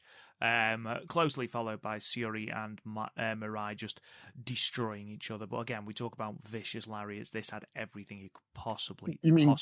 Giulia MIRAI. What did I say? You said Syuri. I did. Yeah, it's because I'm looking at the 5-star results and Syuri is on there. So, Matt, you're absolutely spot on. These pair have been in the 5-star together 4 years in a row, and Maika has won all 4. Now, this was also the only defeat that Utami had in her 5-star winning year. She drew with Syuri, she drew with Momo Watanabe, but Maika was the only one to get the outright pinfall over her. So that is a very, very interesting stat there. 4-0 against Utami. There's not many wrestlers that can boast that sort of record. So here's my prediction, sir. So eventually, by the end of this year, beginning of next year, Utami will be the World of Stardom champion, and then Maika will win next year's Cinderella tournament, and her wish will be to challenge Utami for the World of Stardom champion, but it has to be an official 5-star match, because that's the only way that Maika can beat Utami. It's like, you know what? If I'm going to do this, I'm putting all the chips where they may. I can never win that red belt. However, I never lose to the Red Queen, one of the pillars of this company, in a 5-star matchup. If I have my wish from winning the Cinderella tournament, it's to challenge Utami, but not at a 5-star show, in the actual 5-star. So it's a double meaning match. It means whoever wins gets the 2 points and is the champion. So there you go, my friend. I think that is a very niche prediction. However, I've got every faith that is going to happen. To be honest, I'd be amazed if we don't get Utami is having a second reign with this red belt, and I'd be even more amazed if it's not Maika that takes it off her. If it's not Maika that wins the 5-star, I think that's certainly the story that they're building. Obviously, I know that once it comes to the big one, obviously Maika's had 2 bites at Utami's red belt and has failed both times. So is it time for Maika to make that step up? She's proved that she can beat her in the 5-star. We've seen this multiple times.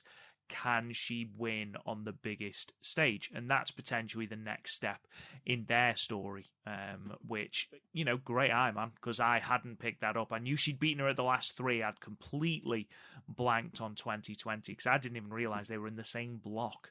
So there you are. We move on then to our final match, or our final show, that we are going to be reviewing, and that's from the 27th of August from the Kirameki Minato Hall, Suruga, Fukui, Japan. Nailed it. We are going to give you your results as per usual, and then we'll talk a little bit about them. So, in a three-way match, Waka Tsukiyama defeated Hanako and Miyu Amasaki in 5 minutes and 26 seconds with her suplex hold. We then had a tag team match, the fantastic team of Megan Bayne and Mei Seira defeating the Queen's Quest team of Lady C and Utami, with Megan Bayne getting the pinfall over Lady C with the F5 in 7 minutes and 39 seconds. The God's Eye team of Mirai and Syuri defeated the Cosmic Angels team of Tam Nakano and Yuna Mizumori in 10 minutes and 15 seconds, with Syuri submitting Yuna Mizumori with the Suzaku.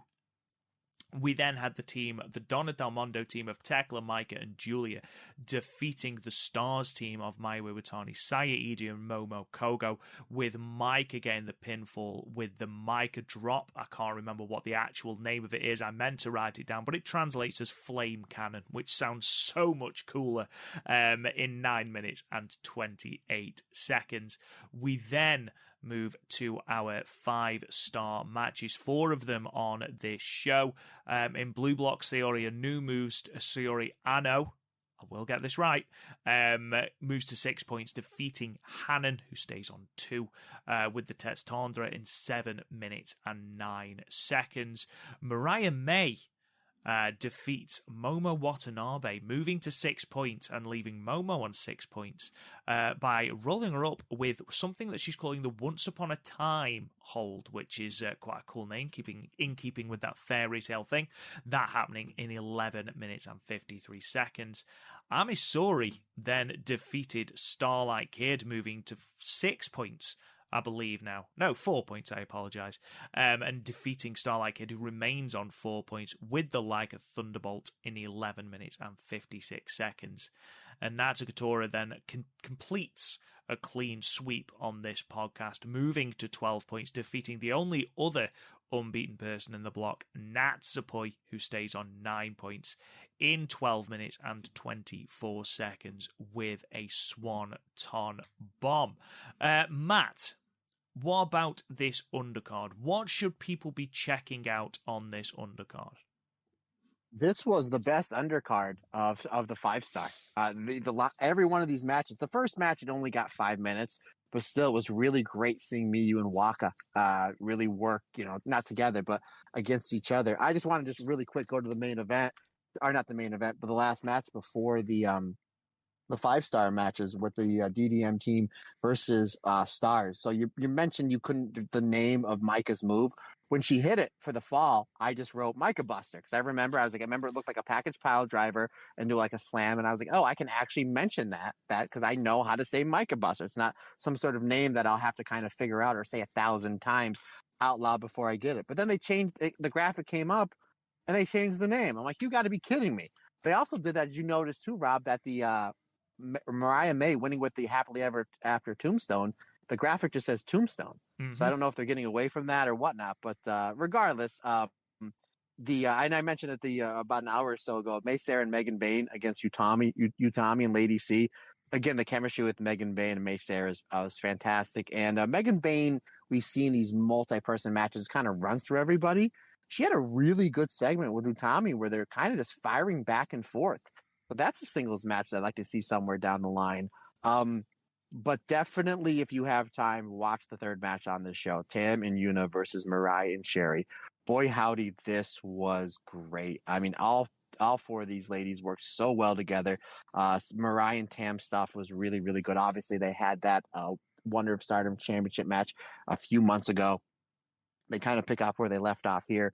Yuna Mizumori holds nothing back. I mean, if you take a look at everybody in this match, you have the current World of Stardom champion, the current Wonder of Stardom champion. You had the former World of Stardom champion and the 2021 winner of the 5-star Grand Prix, and a great wrestler in Yuna Mizumori. And I think Yuna really understood her role in this match was every second I get in the ring, I'm not going to waste. I mean, she throws some bomb lariats with MIRAI and Shuri, who are obviously two of the hardest hitters, not only in Stardom, but all of wrestling. There was this really, really cool spot where Tam hits a violent shooting the same time Yuna hits a grounded lariat.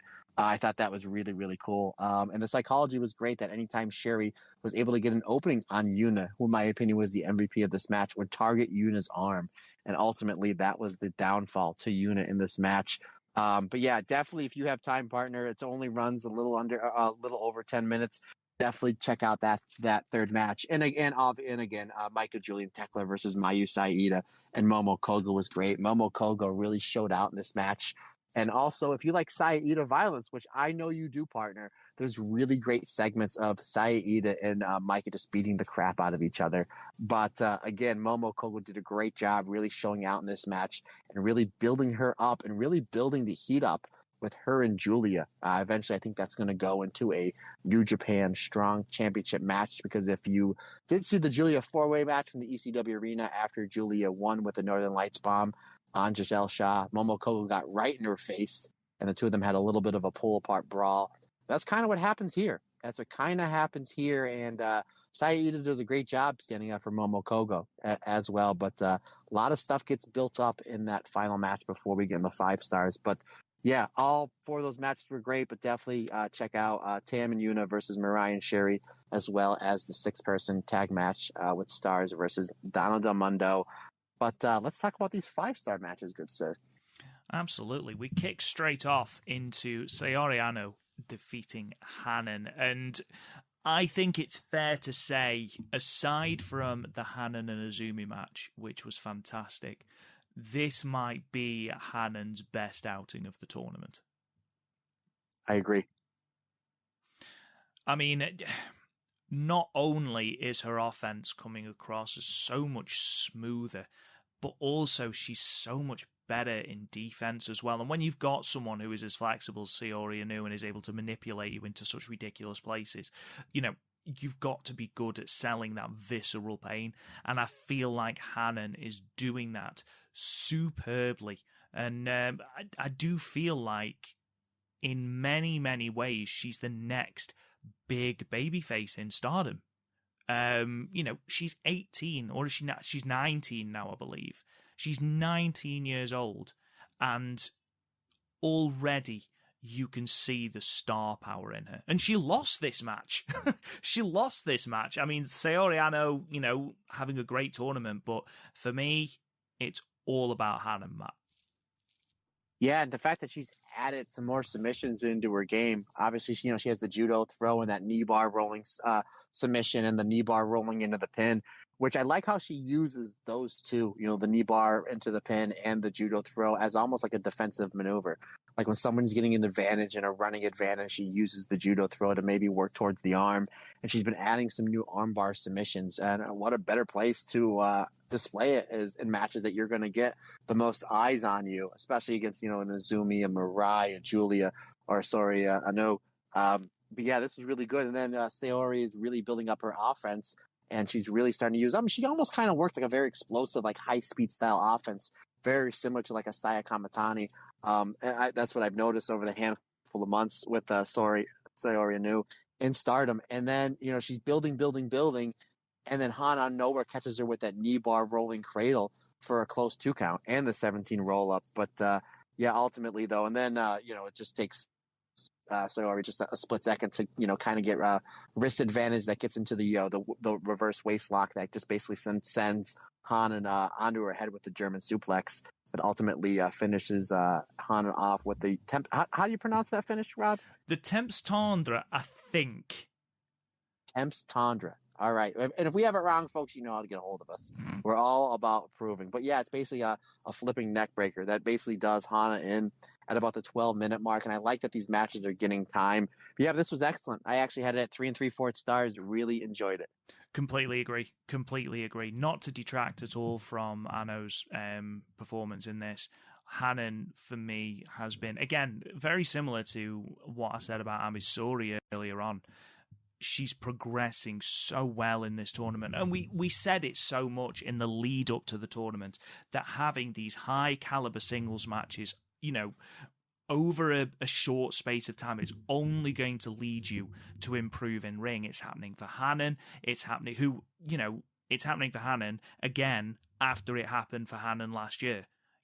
We've then got it happening for Amisori in this tournament. We've got it happening for Mariah May as well, who, off the back of having the match of her career against Giulia, then comes out and has a really, really good match against Momo Watanabe. So it's happening more and more. And this is where I think it helps that Stardom have cut down the field again to 10 people per block, because as we mentioned many times, it feels like an elite tournament. Hanan has got no days off in that blue block, and it is really, really helping her out. Same with Mariah May. Speaking of Mariah May, defeating great segue, brother. Great job. Honestly, man, I learned from the best. Mariah May has now beaten Giulia and Momo Watanabe and Mina Shirakawa. Like, they are three big victories for the foreign ace. And honestly, I don't think anyone can say that she does not belong in this field, because she has showcased, again, similar to Hanan, she has showcased how good she is on defense, how she is able to adapt her game depending on who she's fighting. She's able to incorporate moments of passion, moments of emotion. She's able to deliver that roller coaster of emotions that you're supposed to have during a wrestling match. And more than all of that, she has proved that she can hang with the best that Stardom have to offer, hopefully silencing any remaining doubters as to whether Mariah May deserved a place in this tournament. Because for me, she's proved again here that she does, because not only did she absorb some absolutely brutal kicks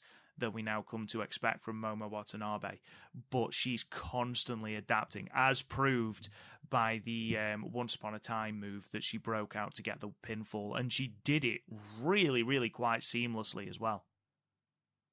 I will say this about Mariah May before I get into this match, partner.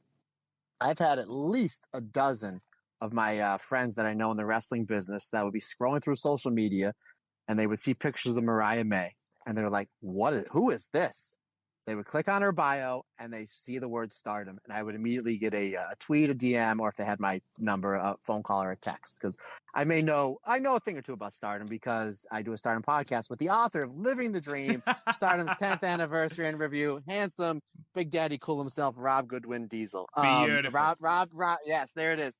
So, and I basically just pointed, I'm like, hey guys, there's stuff that's on YouTube that is, on the We Are Stardom that you can watch. And I've had a handful of my friends subscribe to the Stardom World, and where it's literally putting them down a rabbit hole, literally to the point where they watch Mariah May versus Giulia.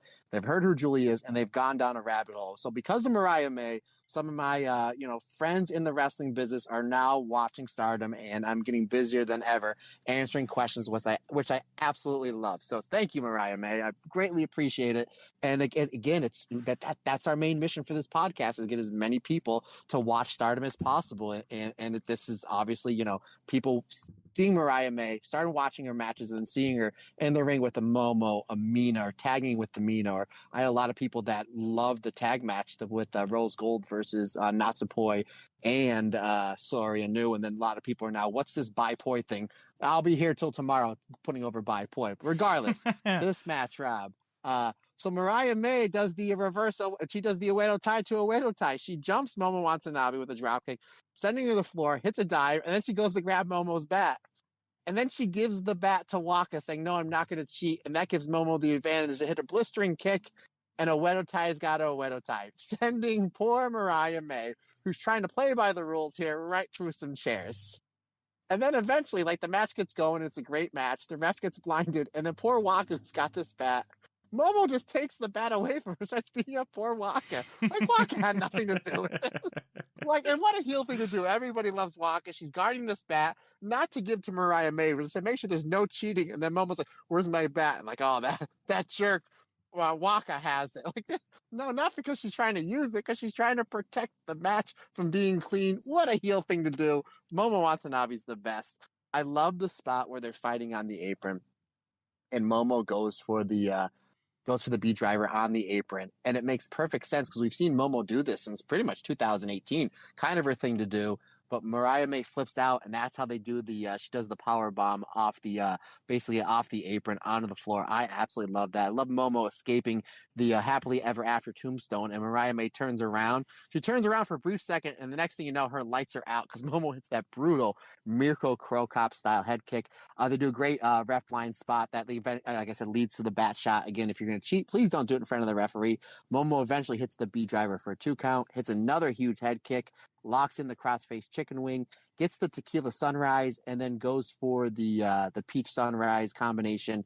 I love it how she does it. Again, it's a combination we've seen Momo do really since 2018, really the combination that really led her to such a great run with that Wonder of Stardom championship. But Mariah May she must be a subscriber to Stardom World, or she listens to this podcast, maybe both, because she knew it was time to counter. She reverses the peach sunrise into the roll-up, and I was like, oh, that was a really cool roll-up. I wonder what she calls that. Once upon a time, absolutely brilliant. Great match. Love the psychology. Love, again, if you're going to cheat, please don't do it in front of the ref. The strikes from Mariah May. If you're wrestling Momo Watanabe, you got to bring it. So Mariah May, really brought it with her strikes here. Was really able to go almost like toe for toe, strike for strike with Momo Watanabe. And obviously Momo brings it all the time because she's Momo. Even though in a losing effort, Momo Watanabe is like one of the MVPs of this tournament. I absolutely love seeing it. All in all, another great showing for Mariah May, defeating the former Wonder of Stardom champion, the former leader of Queen's Quest. I had this one at 4.25 stars, sir. I had it at 3 3/4. Another great installment for Mariah May in this tournament. Speaking of which, I know that you had a little bit of an issue in the next match, Matt. Ami Sourei and Starlight Kid. Yeah, and my issue wasn't with the match because I absolutely loved this match. So it gets to the point where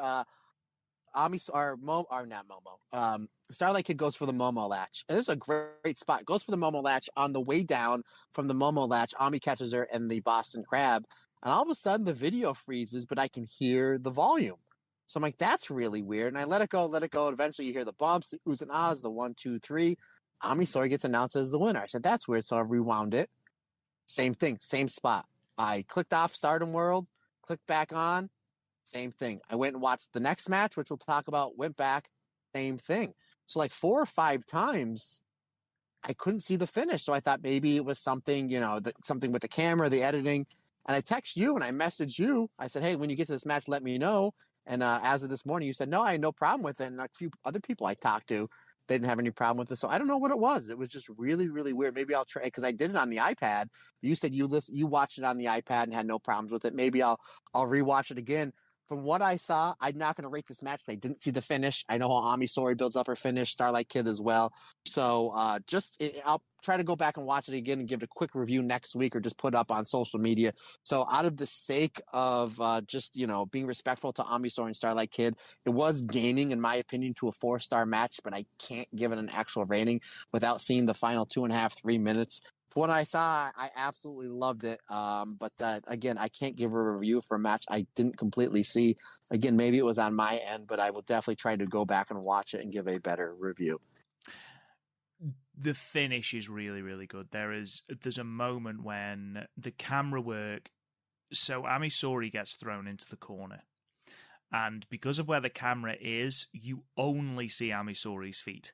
And you see Starlight Kid charge at her. And she explodes out of the corner and beheads Starlight Kid with this lariat. It is so stiff, and Starlight Kid sells it like she has been hit by a boat. It's great. And then there's some toing and froing with the like a thunderbolt. Ami Sourei hits the blue thunderbomb, and then we get this moment where Ami Sourei gets Starlight Kid into position for like a thunderbolt. Starlight Kid then reverses that into the Momo latch, or an attempted Momo latch. Amisori catches her, deadlifts her back into position for the Like a Thunderbolt, and hits it. And it's so beautifully smooth. And this is what I mean about Amisori's improvement. Like, that sort of thing, I'm not sure would have come off, last year.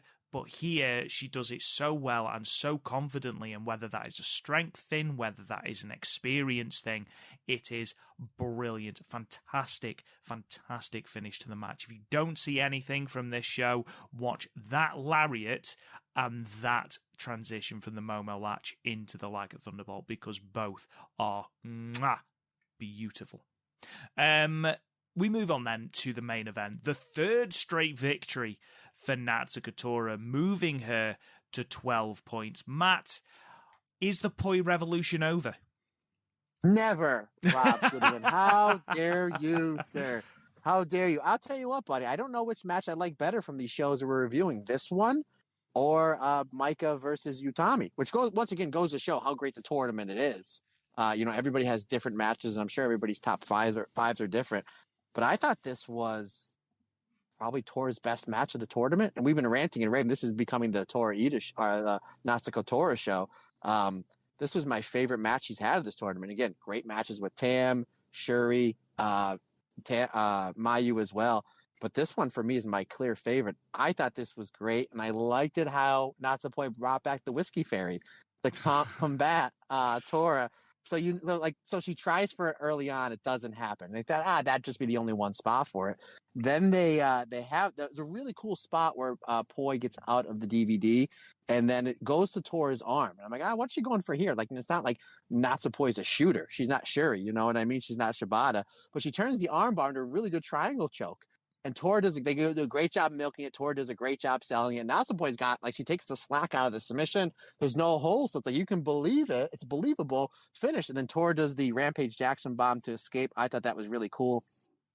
At that point, we have our double down because Tora is selling the triangle choke and the arm, and Natsupoi is selling the everything for the Rampage bomb. And the camera work is perfect because they go to Natsupoi, get a little sip of the whiskey, and you can see that Tora has something as well. The ref gets blind. I like this, a really cool spot because at this point, again, Tora takes the ref, pulls the ref down, so blinds the ref. Tora goes for the mist. However, Natsupoi ducks the mist, which we haven't really seen much in this tournament. And then Natsupoi hits what I'm calling the whiskey mist.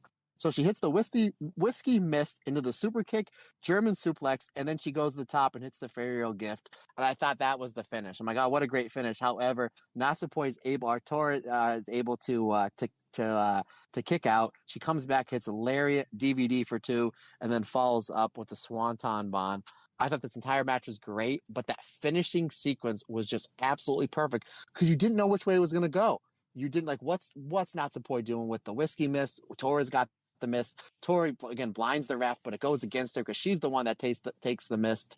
And then it's just Natsupoi dropping bombs, and I thought that would be the finish. However, it wasn't. Tora able to withstand everything that the Poi Revolution did to Tora in order for Tora to come back and throw bombs. So not only have we seen this violent side of Tora and a kind of cheating side of Tora, again, not doing it in front of the referee. She's a heel.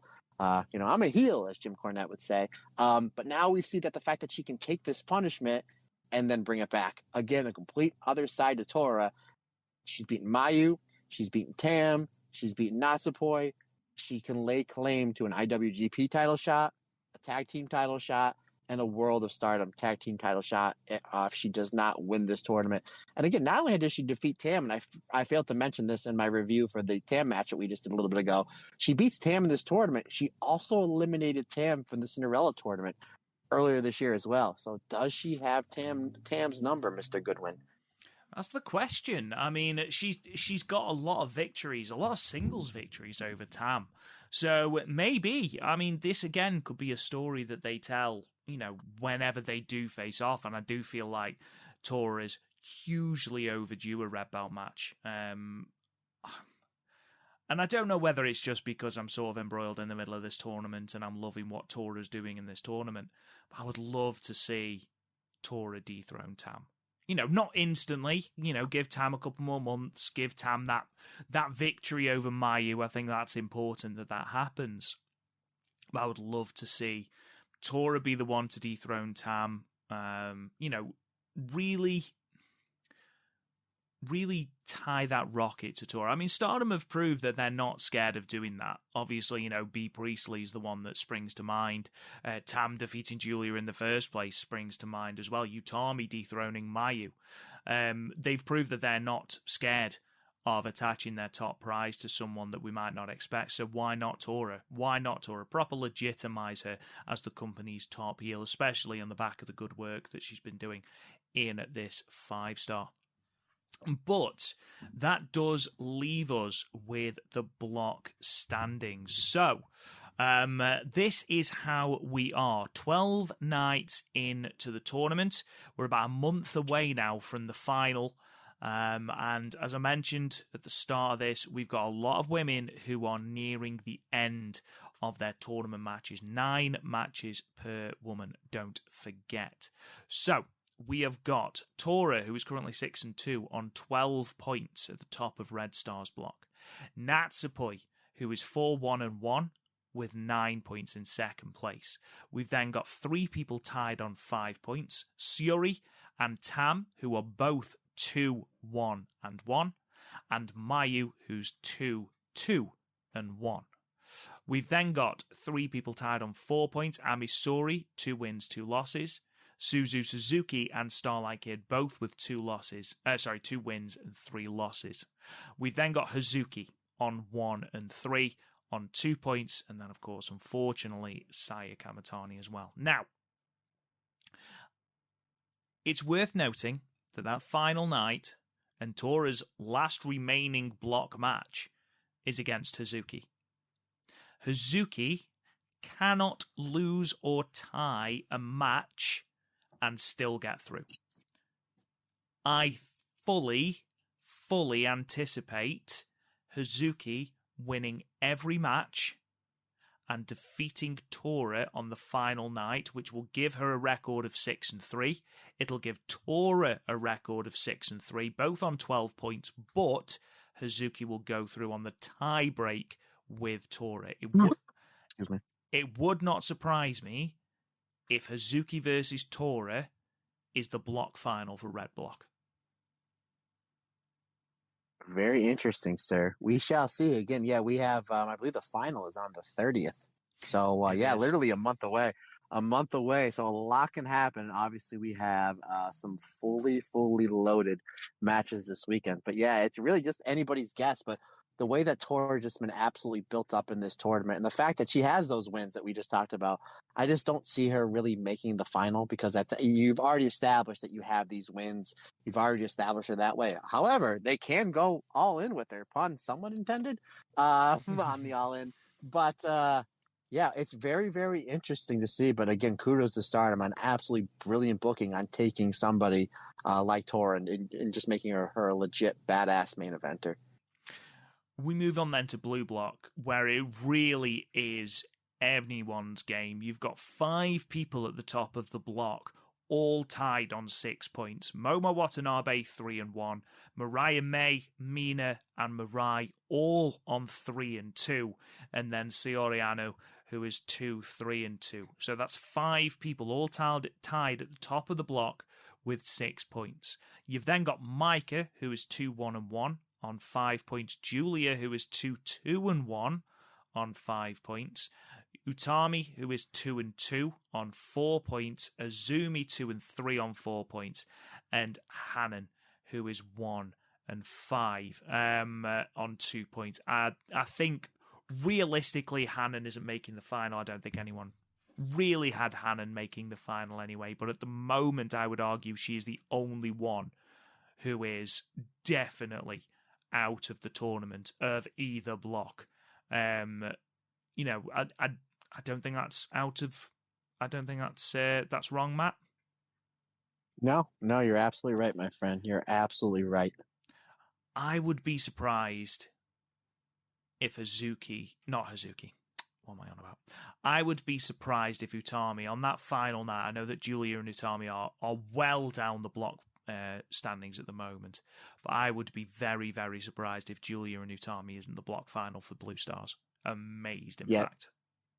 Yeah, that's the money match. So, realistically, that would give us Hazuki versus Utami in the final, which, oh my God, take my money. Just take it. Just take it. I've got my wallet. Just take my cards. I'd They're more do than it happily. anyway. They're doing it anyway, buddy. And rightfully so. Rightfully so. Right, let's go on to preview these two cards from this weekend then. So, real quick, Mr. Goodwin, I know we're running fast on time here. I would like to do the Io Shirai watch really, really quick before we get into the main event. If that's okay with you, sir. Of course. Please feel free. So what we were doing, if you are new to this podcast, again, welcome. Io Shirai, obviously one of the three daughters of Stardom.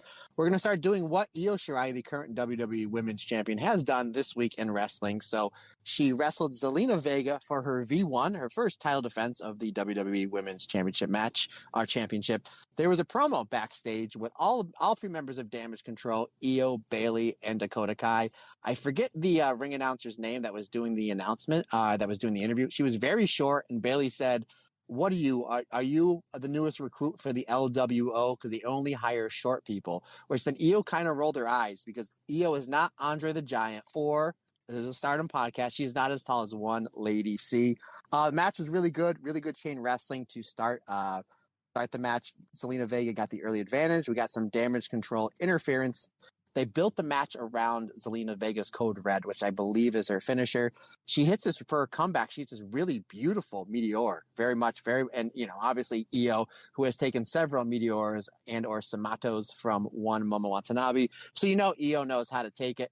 So she takes this beautiful meteor from Zelina Vega. Zelina eventually hits the Code Red, which again they built the match to, sends Io to the outside. Zelina gets distracted by the other members of, I was going to say a Widow tie, of Damage Control. I guess their version of a Widow tie.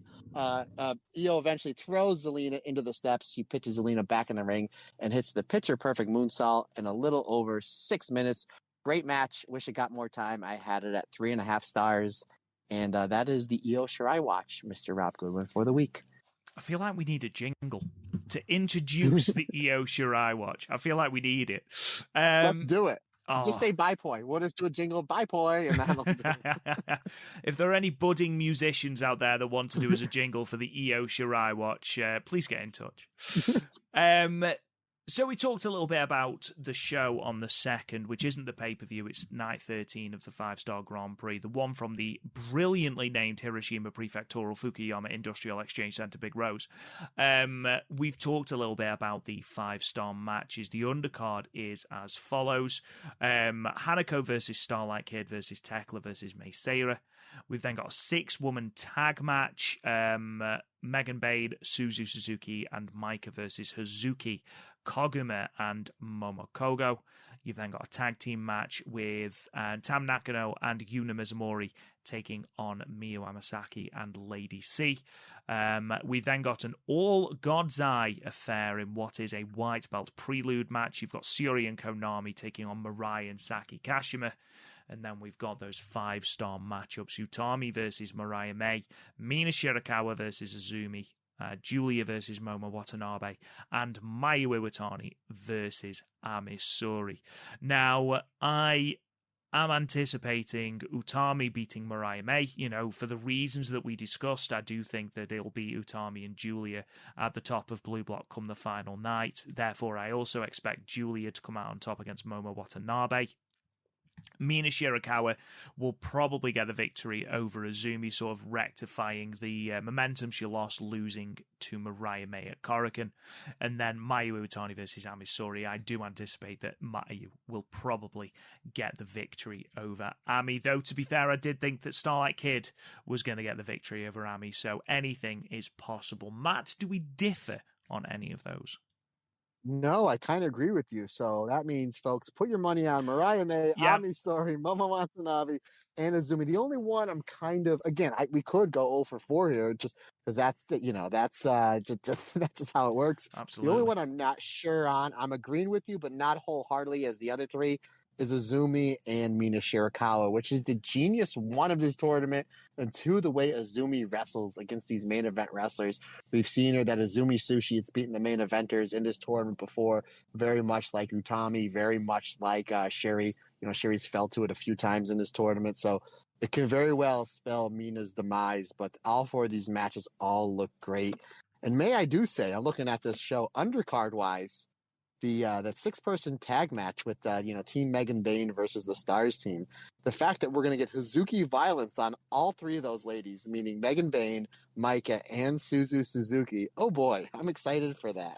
Absolutely. Any three of those women against Hazuki, very, very exciting. And let's not forget, we have got that prelude tag to the white belt match, MIRAI versus Konami. Very excited to see that. Also, it'll be the first time Saki Kashima has faced Syuri since joining God's Eye. So that is going to be very, very entertaining as well. Very, very much worth checking out.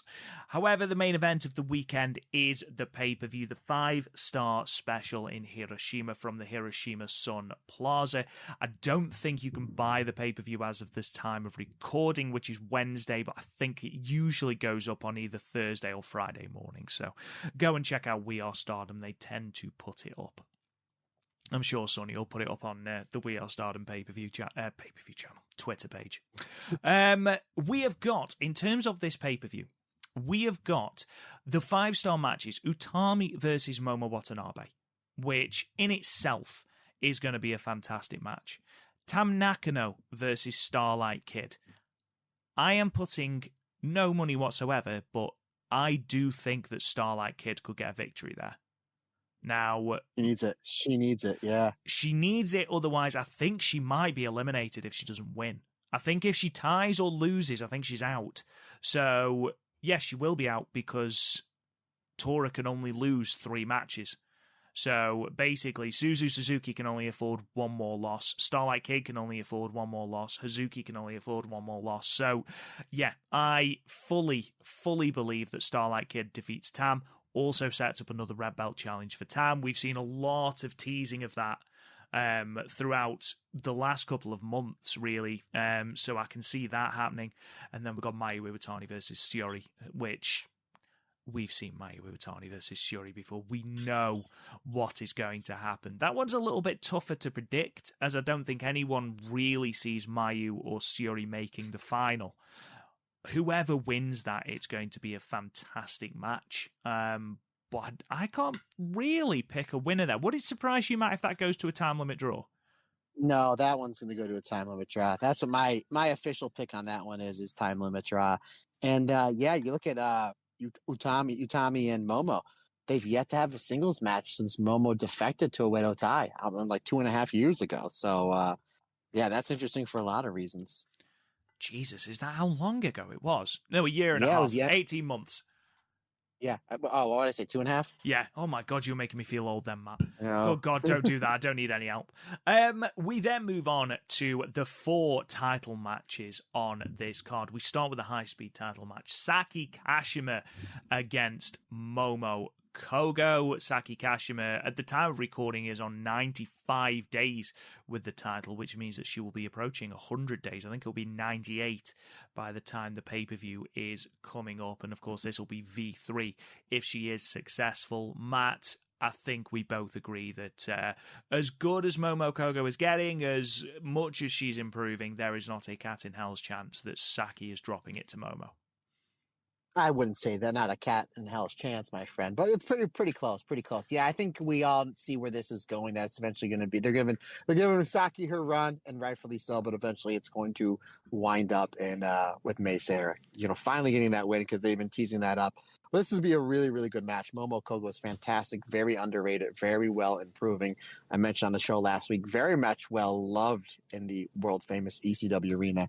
Yeah, Saki Kashima will get the win here. We then have the New Japan Strong Women's Championship with Risa Sera coming and making her challenge after Giulia defended successfully at Multiverse United 2 against Deonna Purrazzo, Giselle Shaw, and Momo Kogo, that Matt was indeed in the presence of. Matt, do we see Giulia defeating Risa Sera here for V3? I can't see Risa Sera winning here, especially when you look at how over Giulia was in Philadelphia, that reaction that she got, and when there's so much left on the table, especially if both of us think that there is a Kairi match imminent. I'd be amazed if Risa Sera gets the victory. Nevertheless, it's going to be a fantastic match. Yeah, I hope they kind of let this one go a little bit, maybe a little more relaxed rules, because these two are going to be throwing bombs all over the entire building. I would not be surprised, as loaded as this card is. I would not be surprised that when we're talking about next week, this is one of, if not of our favorite matches of this show. I really can be like 5 or 6 of them, to be honest with you. But yeah, I think it's going to be Giulia with the Northern Lights bomb, putting away Risa Sera. Yeah. Obviously, there's a connection there. There's a nice ribbon connection there, which will be fun. It'll be brutal. Of course it will, because Risa Sera only knows brutality, and I'm all for that. And I'm sure Giulia will be as well. In what at the moment is billed as the semi-main, but I don't think it will be. I'll be surprised if the New Japan Strong Women's title isn't the semi-main. We've got the Goddess of Stardom Championships match with the champions Saori Poi, Saori Ano, and Natsupoi taking on the challenger team of Suzu Suzuki and Mei Seira. Now, Matt, if Saori Poi had not only just won the belts, I would love to see Suzu Suzuki and Mei Seira take the belts here. However, I can't see the titles changing hands here. If there's one title that's going to change on this show, it's this one. Agreed. Yeah. I think maybe eventually down the road I can see Sierra Suzuki. That sounds like an adult beverage. I can see them maybe somewhere down the line, maybe early next year, winning the Goddess belts. But this is going to be absolutely fantastic. I'm really, really looking forward to this entire card, especially this one. But no, I see this one being an absolute 4.5 star or even higher banger of a match. But yeah, I see Saori Poi, also known as Bipoi, winning this match, and what could be the absolute show stealer. Yeah, I do anticipate, completely agree with you. If there is going to be one title change on this show, I do think it's more likely to be the Goddess of Stardom Championships. Either way, it'll be a great match. Natsupoi is used to being kicked around like a football, so having her versus Suzu Suzuki is going to be tremendous and something I'm very excited about seeing again. Saori Ano versus the speed of Mei Seira. Saori Ano. I'm going to get it. I'm going to keep saying it until I get it right. We'll do it together. We'll practice together, buddy. Yes, 100%. That little high-speed clash is going to be fun as well. And then in our main event, we've got MIRAI defending the Wonder of Stardom Championship in what will be her first title defense against God's Eye member Konami. And this is where I think we'll probably get a Starlight Kid challenge at some point, simply because she had an interview where she made a point of talking about how these part-timers are being parachuted in to have title shots. She name-dropped Megan Bain. She also name-dropped Konami, who don't wrestle full-time, yet are getting title shots. So that's another reason I do think Tam is going to lose to Starlight Kid so that Starlight Kid can get that title shot.